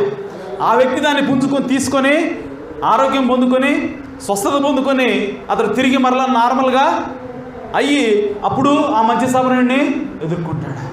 హల్లెలూయా. సో ఇదంతా జరగాలి అంటే ఆ వ్యక్తి అనగా ఆ సంఘము ఎవరి పరిచర్య కింద ఉండాలి? పూటకోళ్ళవాని పరిచర్య కిందకి రావాలా, అనగా ప్రవక్త పరిచర్య కిందకి రావాలి. హల్లెలూయా. సో ఈరోజు మంచి సమరుడు రాబోతా ఉన్నాడు, అనగా యేసుక్రీస్తు రెండవసారి రాబోతా ఉన్నాడు. ఆయన ఎదుర్కొనేటువంటి విశ్వాసం నీకు రావాలంటే, హల్లెలూయా, ఆయన్ని ఎదుర్కొనేటువంటి విశ్వాసం నీకు రావాలంటే అది ఏదో విశ్వాసం కాదు కానీ అది ఎత్తబడే విశ్వాసమే. హల్లెలూయా. సో రెండోసారి యేసుప్రభు వచ్చినప్పుడు నువ్వు ఆయన మధ్యాకాశంలో కలుసుకోవాలంటే నీకు కావాల్సినటువంటి విశ్వాసం ఏంటంటే మామూలు విశ్వాసం సరిపోదు. హల్లెలూయా. మామూలు ఆరోగ్యం నీకు సరిపోదు, మామూలు శక్తి నీకు సరిపోదు. ఒక స్పెషల్ మినిస్ట్రీ, స్పెషల్ శక్తి నీకు కావాలి. అది ఎవరు? ఆ శక్తి ఏంటంటే అది ఎత్తబడేటువంటి శక్తి అన్నది. ఆ ఎత్తబడే శక్తి ఎలా వస్తుందనంటే పూటకోళ్ళ వారి దగ్గరికి రావాలి. హల్లెలూయా. నువ్వు ఎక్కడెక్కడికి వెళ్తే ఏ లాడ్జింగ్ పడితే ఆ లాడ్జింగ్ దగ్గరికి వెళ్తే పని అవుదాం. హల్లెలూయా. ఏ లాడ్జింగ్, ఏదో ఒక లాడ్జింగ్ కదండి. ఆయన లాడ్జ్ ఓనరే కదా, అంటే ఆయన హోటల్ ఓనరే కదా. ఆయన లాడ్జ్ ఓనర్ కాదు, హోటల్ ఓనర్. హల్లెలూయా. అక్కడ రాయబడింది పూటకోళ్ళవాని ఇల్లు, అనగా భోజనం పెట్టే ఇల్లు అది. హల్లెలూయా. పూటకోళ్ళవాని అంటే భోజనం పెట్టేదండి, పండుకునేది కాదు. అది పండుకోవడానికి కూడా అవకాశం ఉంటుంది, కానీ specially focus on to meals, భోజనం పెట్టేది. హల్లెలూయా. సో కాబట్టి ఆ పరిచర్య, ప్రవక్త పరిచర్య అన్నది ఈరోజు యేసుక్రీస్తుని ఎదుర్కొనేటువంటి విశ్వాసం నీకు రావాలంటే, యేసుక్రీస్తుని ఆ మధ్యాకాశంలో కలుసుకోవడానికి నీ బాడీ మార్పు చెందాలి అంటే, హల్లెలూయా, మీ శరీరం రెప్పపాటులో మార్పు చెందాలంటే ప్రవక్త యొక్క పరిచర్య కిందకి రావాలి. హల్లెలూయా. అప్పటి వరకు నువ్వు చదివిన బైబిల్ నువ్వు మామూలు చదువుతానే అంటావు, అర్థం కావు. కానీ ప్రవక్త ఒక్కసారి నీకు వచ్చి బోధ చేసినప్పుడు అప్పటి వరకు చదివిన వాక్యమే, కానీ అది డిఫరెంట్గా అర్థమవుతూ ఉంటుంది నీకు. అరే నేను ఇన్ని సంవత్సరాలు బైబిల్ చదువుతున్నానే, ఈ పాయింట్ నాకు టచ్ కాలేదే, ఇది ఎప్పుడు నేను చూడలేదే అని అంటావు. ఎందుకనంటే ప్రియ సోదరి సోదరా, 2 దేనారాలు నీకు అది ఇచ్చింది. హల్లెలూయా. ప్రవక్తకి ఇచ్చాడు. సో ఆయన ఇస్తేనే నీకు వస్తుంది. హల్లెలూయా. నీకు ఆ విశ్వాసం రావాలన్నా, ఆ ప్రత్యక్షత రావాలన్నా ప్రియ సోదరి సోదరు ఎవరు ఇవ్వాలంటే ఆ ప్రవక్తే ఇవ్వాలి. ఎందుకంటే ఆయన దగ్గరే ఉన్నాయి ఆ స్పెషల్ 2 దేనారాలు. ఆమె ఇంకెవరి దగ్గర లేవు. కాబట్టి ప్రియ సోదరి సోదరా, అది మనుష్య కుమారుని యొక్క పరిచర్య అన్నది. 7 సంఘకాలాలకి అలాగే యేసుప్రభు యొక్క 2వ రాకడికి మధ్యలో ఈ పూటకోళ్ళవాడు రంగం మీదకి వస్తున్నాడు. సో అది ఎవరో కాదు కానీ యేసుక్రీస్తే ఒక మనిషిలోండి పనిచేస్తా ఉన్నాడు. ఆమేన్. అది ఆ పూటకోళ్ళవాడు కాదు. ఆ పూటకోళ్ళవాడు ఎవరు పని చేస్తూ ఉన్నాడు? యేసుప్రభు చేసిన పని చేస్తూ ఉన్నాడు. అనగా ఎవరు పని చేస్తున్నట్టు? యేసుప్రభువే పని చేస్తున్నట్టు. హల్లెలూయా. కాబట్టి ప్రవక్త మాట అది ఎవరో మాట కాదు కానీ అది యేసుక్రీస్తు మాట. ప్రవక్త వర్తమానము అది ఆయన వర్తమానం కాదు కానీ అది యేసుక్రీస్తు యొక్క వర్తమానమైన. ఎందుకనంటే దేవుడే ఆయనకి ఆ 2 దేనారాలు ఇచ్చాడు. హల్లెలూయా. అది ఆయన సొంతే కాదండి. ఆమేన్. అందుకోసమే మిగతా వాళ్ళందరూ చెప్పే వాక్యం చెప్పినప్పుడు మనకు అర్థం కాని విషయాలు ఆ పూటకోళ్ళవాడు వచ్చి చెప్తున్నప్పుడు మనకి అర్థమవుతూ ఉంటాయి. హల్లెలూయా. మిగతా వాళ్ళు ఎవరు బోధించిన రాని విశ్వాసము ఆ పూటకోళ్ళవాడు వచ్చి బోధ చేసినప్పుడు మనకి విశ్వాసం వస్తూ ఉంటుంది. ఆమేన్. కాబట్టి మనం ఖచ్చితంగా యేసుక్రీస్తుని ఎదుర్కోవాలంటే మనము ఆ ప్రవక్త యొక్క విలియం మ్యారియన్ బ్రహ్మం గారి యొక్క పరిచర్య కిందకి రావాలి. ఆయన వాక్యాన్ని నమ్మాలి. హల్లెలూయా. కాబట్టి సరే ఇంకా ముందుకెళ్దాం. ఇంకొక క్యారెక్టర్ ఉంది అక్కడ. ఓకే, సమరయుడు అయిపోయాడు. ఆ వ్యక్తి ఎవరో చూసాం, కొట్టడం ఏంటో చూసాం, వస్త్రాలు తీయటం ఏంటో చూసాం, సగం తెచ్చే స్థితిలో ఉండటం ఏంటో చూసాం. ఇవన్నీ ముద్రలో మనకు ఉన్నాయని అర్థమైంది. రైట్. ఇప్పుడు అతన్ని ఎవరు కొట్టారు? దొంగలు. హల్లెలూయా. అసలు ఈ దొంగ ఎవడు? ఆమేన్. ఈ దొంగ ఎవరు? ఈ దొంగ ఎక్కడ ఎంటర్ అయ్యాడు? ఇతడు యెరూషలేములో ప్రారంభమైన తర్వాతే ఈ దొంగ వెనకాలే వస్తున్నాడు. హల్లెలూయా. అర్థమవుతుందా మా మాటలు? యెరూషలేములో ఎప్పుడైతే ఆ వ్యక్తి ప్రారంభమయ్యాడో ఇతడు వెంటనే వెనకాలే వెళ్తున్నాడు. సమయం చూసి వేశాడు. హల్లెలూయా. ఆమేన్. రైట్. ఈ దొంగ ఎవరో చూద్దాం. ఓకే. యోహాను సువార్త 12వ అధ్యాయం 4వ వచనం. ఎవరి దొంగ?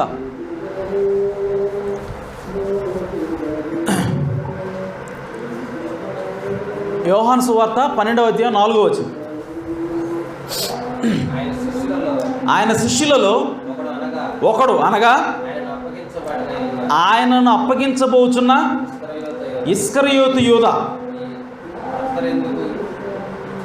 ఈ అత్తరు ఎందుకు 300 దేనారాలకు అమ్మి బీదలకు ఇవ్వలేదు అనేను. వాడు ఈలాగు చెప్పినది బీదల మీద ప్రేమతో కాదు, శ్రద్ధ కలిగి కాదు, కానీ వాడు దొంగ అయ్యుండి తన దగ్గర డబ్బు సంచి ఉండినందున అందులో వేయబడినది దొంగిలించుచూ వచ్చెను. హల్లెలూయా. ఇక్కడ గమనించండి. ఇప్పుడు ఆ 12 మంది శిష్యుల్లో ఒకడైనటువంటి ఇస్కరియోతు యూదా ఎవరిని బైబిల్ చెబుతా ఉంది? దొంగ. ఆమేన్. ఆడు దొంగని బైబిల్ చెబుతా ఉంది. రైట్. వాడు ఇంకా ఏమని చెబుతా ఉంది బైబిల్? చూడండి. అదే యోహాను సువార్త 17వ అధ్యాయం 12వ వచనం. యేసు, ఇప్పుడు చూడండి, యేసు ప్రభు అనగా యేసు ప్రభు ఎవరు? దేవుడు. హల్లెలూయా. సో దేవుని ఆత్మ యేసు అనేటువంటి శరీరం దాల్చి భూమి మీదకి వచ్చింది. ఆమేన్. అనగా దేవుడు సర్వసంపూర్ణుడిగా మానవుడిగా వచ్చాడు. హల్లెలూయా. గమనించండి. యేసుక్రీస్తు ఎవరు? శరీరం ధరించి వచ్చిన దేవుడు. హల్లెలూయా. శరీరం ధరించి వచ్చిన దేవుడు. ఓకే. రైట్. ఇప్పుడు దేవుడు శరీరం ధరించి వచ్చాడు కాబట్టి నా మాట అర్థం చేసుకోండి. ఒకసారి ఇటు వినండి. ఆ రెఫరెన్స్ నేను చెప్తాను మళ్ళీ. ఓకే. దేవుడు శరీరం ధరించుకొని కంప్లీట్గా ఒక మనిషిలోకి వచ్చాడు కాబట్టి ఇప్పుడు సాతాను కూడా దేవుడు వెనకాలే రావాలంట. హల్లెలూయా. ఆయన ఏబేలులోకి వస్తే వీడు కయ్యూల్లోకి వెళ్ళాడు. హల్లెలూయా. ఆయన యాకోబులోకి వస్తే వీడు ఏసేవలో దూరాడు. హల్లెలూయా. చూడండి. అలాగే దేవుడు యేసు అనేటువంటి శరీరంలోకి వస్తే సాతాను కూడా రావాలి. ఎక్కడికి వచ్చాడు వీడు? ఇస్కరియోతు యూదా. హల్లెలూయా. సో ఇస్కరియోతు యూదా ఎవరనంటే దెయ్యం అని బైబిల్ చెప్తూ ఉంది. ఆమేన్. ఇస్కరియోతు యూదా ఎవరనంటే వీడు దొంగని బైబిల్ చెప్తూ ఉంది. దొంగ అని మనం ఆల్రెడీ చూస్తాం. ఇప్పుడు దెయ్యం అని ఎక్కడ ఉందో చూద్దాం. యోహాను సువార్త 17వ అధ్యాయం 12వ వచనం. నేను వారి యొద్ద ఉండగా నీవు నాకు అనుగ్రహించిన వారిలో నీవి నామమందు కాపాడితిని. నేను వారిని భద్రపరిచితిని కనుక లేఖనం నెరవేరినట్లు నాశన పుత్రుడు తప్ప వారిలో మరి ఎవడును నశింపలేదు. హల్లెలూయా. సో ఇక్కడ యేసుప్రభు ఏం చెప్తున్నాడంటే, నువ్వు నాకు 12 మందిని నేను ఏర్పరచుకున్నాను. ఆ 12 మందిలో 11 మందే నా వాళ్ళు. హల్లెలూయా. 11 మందే నా వాళ్ళు. సో నా వాళ్ళని ఎవరిని కూడా నేను పోగొట్టుకోలే. నీవు అప్పగించినటువంటి ఆ 11 మందిని నేను కాపాడుకున్నా. ఒకడు పోయాడు కదా అని అంటావేమో, వాడు నా వాడు కాదు. హల్లెలూయా. వాడెవరు? నేను నాకు సంబంధించినట్టు కాదు, నా శిష్యుల్లో ఒకడే, కానీ వాడు నాకు సంబంధించినట్టు కాదు. మరి ఎవడు అని అంటే నాశన పుత్రుడు. అంటే ఇంకో మాటలో చెప్పాలంటే వాడు దెయ్యమై ఉన్నాడు. హల్లెలూయా. ఇదే మాట ఇంకో చోట ప్రకటన గ్రంథంలో రాయబడుతుంది, నాశన పుత్రుడు బయలుపరచబడే వరకు. హల్లెలూయా. ఆ నాశన పుత్రుడిని అడ్డగించేదేదో అది భూమి నుంచి తీసేయబడే వరకు నాశన పుత్రుడు బయలుపడాడు అని ఉంటుంది. అంటే అది ఎవరి గురించి? అంత్యక్రీస్తు గురించి రాయబడిన మాట. హల్లెలూయా. సో అంత్యక్రీస్తు గురించి రాయబడినప్పుడు దేవుడు ఏ మాట మాట్లాడుతున్నాడంటే నాశన పుత్రుడు అన్న మాట మాట్లాడుతున్నాడు. అలాగే అదే మాట ఇక్కడ ఎవరికి ఉపయోగిస్తున్నాడు? దేవుడు ఇస్కరియోతు యూదాకు వాడుతున్నాడు. అనగా బైబిల్ ఏం చెప్తా ఉందనంటే యేసుక్రీస్తు ఏ విధంగా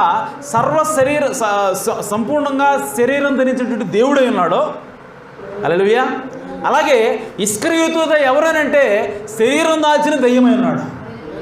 ఆమేన్.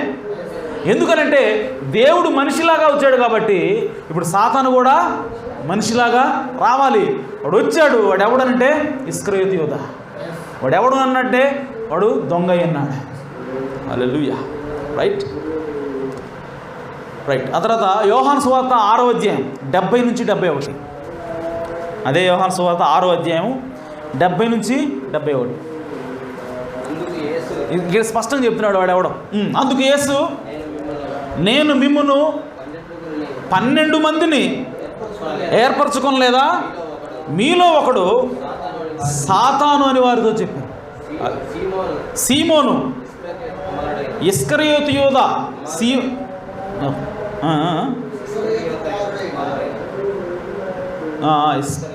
జూడాస్ ఇస్కరియోతు సన్ ఆఫ్ సీమోను కుమారుడైనా యూదా ఇస్కరియోతు 12 మందిలో ఒకడయుండి ఆయనను అప్పగింపబోవాడు కనుక వాని గురించి ఆయన ఈ మాట చెప్పింది. హల్లెలూయా. సో ఈ 12 మందిలో ఒకడు దెయ్యమని డైరెక్ట్గా యేసు డిక్లేర్ చేస్తున్నాడు. హల్లెలూయా.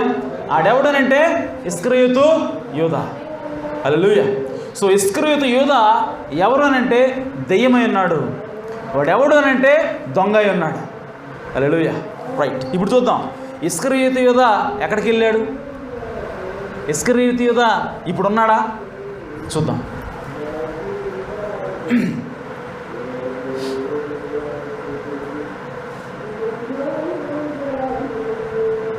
రైట్. ఇప్పుడు యేసు ప్రభు కలవరిశిలలో చనిపోయాడు కదా. చనిపోయినప్పుడు ఆయన ఆత్మ దేవుడి దగ్గరికి వెళ్ళింది. ఓకే. అదే టైంలో దెయ్యం అనగా ఇస్కరియోతు యూదా కూడా ఏం చేశాడు? తను తాను ఊరేసుకొని చనిపోయాడు. యేసు ప్రభు చనిపోయాడా? వీడు కూడా చచ్చిపోయాడు. యేసు ప్రభు పైకి వెళ్తే ఇస్కరియోతు యూదా కిందకి వెళ్ళాడు. తెలుసు కదా, రెఫరెన్స్ చూపించాల్సిన అవసరం లేదు. ఓకే. కిందకి వెళ్ళాడు. రైట్. కిందకి వెళ్ళిన తర్వాత ఇప్పుడు యేసు ప్రభు యొక్క ఆత్మ పెంతుకొస్తు దినాన, హల్లెలూయా, పెంతుకొస్తు దినాన తన సంఘం మీదకి వచ్చింది. నిజమైనటువంటి సంఘం మీదకి వచ్చినటువంటి ఆత్మ ఎవరు అంటే యేసుక్రీస్తు యొక్క ఆత్మ అయినా. హల్లెలూయా. సో పైకి వెళ్ళినటువంటి యేసుక్రీస్తు ఆత్మ ఇప్పుడు భూమి మీదకి మరలా సంఘం మీదకి వచ్చింది. హల్లెలూయా. సో సంఘం మీదకి రాగానే ఇప్పుడు సాతాను ఏం చేశాడు తెలుసా? ఆడు కూడా వచ్చాడంట. ఆమేన్. ఆడు కూడా ఇప్పుడు ఆత్మలాగా వచ్చాడు. ఎక్కడ, ఎలా? ప్రవక్త చెప్తున్నాడు. ఎక్స్పోజిషన్ ఆఫ్ 7 చర్చెస్ అంటే 7 సంఘకాలకు వివరణ అనేటువంటి వర్తమానంలో ప్రవక్త ఏం చెప్తున్నాడంటే, గుర్తించండి, యేసు భూమి మీద ఉన్నప్పుడు యోధా కూడా ఉన్నాడు. వాళ్ళిద్దరూ కూడా డిఫరెంట్, 2 వేరు ఆత్మలు అయి ఉన్నారు. వాళ్ళిద్దరూ కూడా వాళ్ళ సొంత స్థలాలకి వెళ్ళారు. దేవుడేమో పరలోకానికి వెళ్ళాడు, యోధా ఏమో పాతాళానికి వెళ్ళాడు. The spirit of Christ later come back upon the true church. తర్వాత యేసుక్రీస్తు ఆత్మ నిజమైన సంఘం మీదకి వచ్చిందంట. హల్లెలూయా. నిజమైన సంఘం మీదకి వచ్చింది. ఆ తర్వాత and the spirit of Judas came back upon the false church. యోధా యొక్క ఆత్మేమో అబద్ధమైనటువంటి సంఘం మీదకి వచ్చిందంట. అంటే ఇక్కడ 2 సంఘాలు ఉన్నాయి, ఒకటేమో నిజమైన సంఘం, ఒకటేమో అబద్ధమైన సంఘం. సో నిజమైన సంఘం మీదకేమో యేసుక్రీస్తు యొక్క ఆత్మ వస్తే, అబద్ధమైన సంఘం మీదకి యోధా ఆత్మ వచ్చింది. హల్లెలూయా. సో ఇది ఎక్కడ ఉందని it is right there in Revelation 6:8. ఆ ప్రకటన గ్రంథం 6వ అధ్యాయం 2 నుంచి 8 వచనం ఉందని ప్రవక్త చెప్తున్నాడు. ఒకసారి తీయండి చూద్దాం. హల్లెలూయా. ప్రకటన గ్రంథం 6వ అధ్యాయము 2 నుంచి 8. మరియు నేను చూడగా ఇదిగో ఒక తెల్లని గుర్రము కనబడెను. దాని మీద చాలండి. ఇక్కడ దేని గురించి మాట్లాడుతున్నాడు? తెల్లని గుర్రం గురించి మాట్లాడుతున్నాడు. ప్రవక్త ఏం చెప్తున్నాడు? డైరెక్ట్గా ఈ ఫాల్స్ అంటే అబద్ధమైనటువంటి సంఘం మీదకి వచ్చినటువంటి ఈ ఆత్మ ఎవరని చెప్తున్నాడు? తెల్లని గుర్రం. హల్లెలూయా. తెల్లని గుర్రం మీద పనిచేసేవాడు ఎవడు? సాతాను. వాడెవడు? ఇస్కరియోతు యూదా ఆత్మ. సో ఇప్పుడు ఇస్కరియోతు యూదా ఆత్మ ఎక్కడ పనిచేస్తూ ఉంది? సంఘంలో పనిచేస్తూ ఉంది. తెల్లని గుర్రం ఎక్కడుంది? సంఘంలోనే ఉంది. అది ఎక్కడ ప్రారంభమైంది? పౌలు గారి కాలంలో ప్రారంభమైంది. పౌలు గారు చెప్పాడు, అయ్యా తోడేలు వంటి ఆత్మ వస్తూ ఉంది, మీరు జాగ్రత్తగా ఉండండి. అది ఆల్రెడీ ఇప్పటికీ ఉంది. పౌలు గారు చెప్పిన మాటలు గుర్తున్నాయా? ఆమేన్. హల్లెలూయా. అది ఆల్రెడీ పనిచేస్తూ ఉంది. తోడేళ్ళలాగా అవి పనిచేస్తాం, తినేస్తాయి మిమ్మల్ని, మీరు జాగ్రత్తగా ఉండండి అంటున్నాడు ఆయన. ఆత్మ ఆల్రెడీ బయలుదేరిందని చెప్తున్నాడు. ఆత్మ ఎవరిదేనంటే ఇస్కరియోతు యోధాది. Hallelujah. See how that Juda spirit come back as rider అనే వైట్ హార్స్. ప్రవక్త చెప్తున్నాడు ఆ వర్తమానంలో 7 సంఘాల వివరణ అనే దానిలో చెప్తున్నాడు. ఇదిగో తెల్లని గుర్రం మీద సవారీ చేసే రౌతులాగా ఇప్పుడు ఇస్కరియోతు యోధా ఆత్మ వచ్చింది. It was white. అది ఎలా ఉంది? తెల్లగా ఉంది. అనగా so close to the real, నిజమైన సంఘం లాగే ఉందంట అది కూడా. హల్లెలూయా. తెలుపు అనగా ఏంటి? నీతి క్రియలు. హల్లెలూయా. తెలుపు అనగా ఏంటి? క్రైస్తవ జీవితం. వాడు కూడా తెలుపుతోనే వచ్చాడు. వాడు కూడా ఎలా ఉన్నాడు? క్రైస్తవులాగే వచ్చాడు. Hallelujah. So close to the real, just as Judas was so close to the Jesus. యేసుక్రీస్తుకి దగ్గరగా యోధా ఎలా అయితే ఉన్నాడో, ఇప్పుడు ఆత్మగా కూడా వాడు సంఘానికి దగ్గరగా ఉంటుంది. అది కూడా నిజమైన సంఘంలాగే ఉంది. కానీ అది ఎవరు? యోధా. Hallelujah. A crown was given to him. ఆ తర్వాత వాడికి కిరీటం అనేది ఇవ్వబడింది. అది ఎప్పుడు? 325వ సంవత్సరం. ఇస్కరియోతు యోధా ఆత్మలాగా ప్రారంభమయ్యాడు. యేసుక్రీస్తు కూడా మొదటి సంఘకాలంలో ఆత్మలాగా ప్రారంభమయ్యాడు. సో యోధా కూడా ఆత్మలాగా ప్రారంభమయ్యాడు సంఘంలో. సో 325లో వాడికి కిరీటం ఇవ్వబడింది, అధికారం ఇవ్వబడింది. ఆ తర్వాత వాడు ముందుకెళ్ళి ఎర్రని గుర్రం ఎక్కాడు. అనగా ఆ అధికారాన్ని చెలాయించి చంపడం ప్రారంభించాడు. సో దానికి వ్యతిరేకంగా దేవుడు ఎద్దు ఆత్మలాగా వచ్చాడు. అంటే ఇక్కడ చూడండి, మీరు గమనించండి, 2 ఆత్మలు పనిచేస్తూనే ఉన్నాయి. హల్లెలూయా. యేసుప్రభు వెళ్ళిపోయాడు అనుకుంటున్నాం, కానీ ఆయన మళ్ళీ వచ్చి 7 సంఘకాలలో పనిచేస్తూ ఉన్నాడు ఆయన. హల్లెలూయా. అర్థమవుతున్నాయి నా మాటలు? ఆమేన్. యేసుప్రభు పైకి వెళ్ళిపోయి మరలా ఆత్మలాగా వచ్చి 7 సంఘకాలాల్లో పనిచేస్తూ ఉన్నాడు. మరి సాతాను పాతాళానికి వెళ్ళిపోయాడు అనుకున్నా కదా, వాడు కూడా వచ్చాడు. ఆమేన్. వాడు కూడా వచ్చి వాడు ఈ 4 గుర్రాల్లో ఉండి పనిచేస్తాను, ఈ సంఘంలోనే పనిచేస్తూ ఉన్నాడు. ఆమేన్. కాబట్టి ప్రియ సోదరి సోదరులారా, అందుకోసమే ప్రవక్త కొంతమందిని చూసి వాళ్ళు దేవుని యొక్క వాక్యానికి వ్యతిరేకంగా ప్రవర్తిస్తున్నప్పుడు కొంతమందిని చూసి వాళ్ళని తిడుతున్నాడంట. తిడుతుంటే దేవుని యొక్క ఆత్మ చెప్పిందంట ఆయనకి, రానా అలా తిట్టొద్దు, ఎందుకంటే వాళ్ళల్లో నా పిల్లలు ఉన్నారు. హల్లెలూయా. వాళ్ళు తెలియక తప్పులు చేస్తున్నారు, కానీ వాళ్ళు ఎవరో నా పిల్లలు. ఎందుకు ఇలాంటి పరిస్థితి వచ్చింది అని అంటే 2 ఆత్మలు పెనవేసుకుని ఉన్నాయంటే. ఆమేన్. నిజమైన సంఘము, అబద్ధమైన సంఘం 2 కూడా పెనవేసుకొని కలిసి పెరుగుతున్నాయి. చూస్తే ఏది నిజమో ఏది అబద్ధమో తేల్చుకోలేని పరిస్థితి. అందుకోసమే ప్రవక్త దేవుడు అన్నాడంట, అలా ఎప్పుడు తిట్టొద్దు, ఎందుకంటే 2 కలిసి ఉన్నాయి కాబట్టి నువ్వు దేన్ని ఏదో వివేచించడానికి అవకాశం లేదు అని చెప్పినప్పుడు ఆయన అప్పటి నుంచి తన మనసును మార్చుకున్నాడు. సో కారణం ఏంటంటే ఈ కాలంలో దేవుని యొక్క ఆత్మ అలాగే సాతాను యొక్క ఆత్మ 2 కూడా సంఘంలోనే పనిచేస్తూ ఉన్నాయి. చూడండి, యేసు ప్రభు ఆత్మలాగా వచ్చి చివరికి ఆయన ఒక రూపంలోకి దిగి వస్తాడు. హల్లెలూయా. అలాగే ఇప్పుడు ఎవరు ఆ రూపం? చివరికి ఎవరిలాగా మారుతున్నాడు ఆయన? వధువులాగా. హల్లెలూయా. సో ఈ చివరి సంకాలానికి వచ్చేసరికి దేవుడు ఎక్కడ ప్రత్యక్షమవుతున్నాడు? ఎక్కడ శరీరం దాలుస్తున్నాడు? వధువులో. హల్లెలూయా, ఆమేన్. ఓకే, మరి యేసు ప్రభువు వధువులో శరీరం ధరిస్తే మరి సాతాను కూడా ధరించాలి కదా. ఆమేన్. సాతాను ఎవరిలాగా మారుతున్నాడు? ఎవరి రూపాన్ని ధరిస్తున్నాడు? హోప్, అంత్యక్రీస్తు. ఆమేన్. చివరికి కూడా అంత్యక్రీస్తులాగా అవతారం ఎత్తుతాడు. ఇప్పటికి ఆల్రెడీ అది ప్రాసెస్లో ఉంది, కానీ అది పరిపూర్ణం అవ్వాలి. ఇంకా అది ఎప్పుడు పరిపూర్ణం అవుతుంది అంటే యేసుక్రీస్తు వధువుగా మారడం పూర్తయిపోయి ఎత్తపడతాడు కదా. హల్లెలూయా. ఆ తర్వాత వాడు రంగం మీదకి వస్తాడు. ఆమేన్. సో ఇప్పుడు వాడు రూపం దాల్చకుండా వచ్చి ఎంత నాది దేవుడు ఎవడరా అని చెప్పి అనకుండా ఇప్పుడు అడ్డుకుంటుంది ఎవరనంటే వధువు. ఆమేన్. సో అందుకోసం బైబిల్ రాయబడింది, అడ్డగించినది ఏదో అది తీసేయబడినంత వరకు కూడా వాడు బయలుపరచబడడు. ఆమేన్. వాడు రంగం మీదకి రాడు. సో వాడిని రంగం మీద రాకుండా అడ్డుకుంటుంది ఏంటంటే దేవుని యొక్క ఆత్మ. అది ఎక్కడ పనిచేస్తుందంటే తన వధువులో పనిచేస్తుంది. హల్లెలూయా. కాబట్టి దేవుడు ఏం చేస్తున్నాడు మనకి ఇప్పుడు అర్థమవుతుందా? ఆయన తన వధువుని రూపుదిద్దుతూ ఉన్నాడు. ఎందుకనంటే ఆమెలోకి ప్రవేశించడానికి, ఎందుకనంటే తన యొక్క రూపాన్ని ఆమెకి ఇవ్వడానికి. హల్లెలూయా. తనలాగా ఆమెని మార్చడం కోసం. ఆమేన్. రైట్. సో ఇప్పుడు యోధ ఎవరంటే దొంగ. సో కాబట్టి ఆ యెరూషలేములో ఎప్పుడైతే ఆ వ్యక్తి బయలుదేరాడో, అనగా సంఘం బయలుదేరిందో, ఆ దొంగలు కూడా వెనకాలే ఫాలో అయ్యారు. అతన్ని కొట్టారు. అలా ఇక్కడ కూడా సంఘాన్ని సాతాను పడగొట్టింది.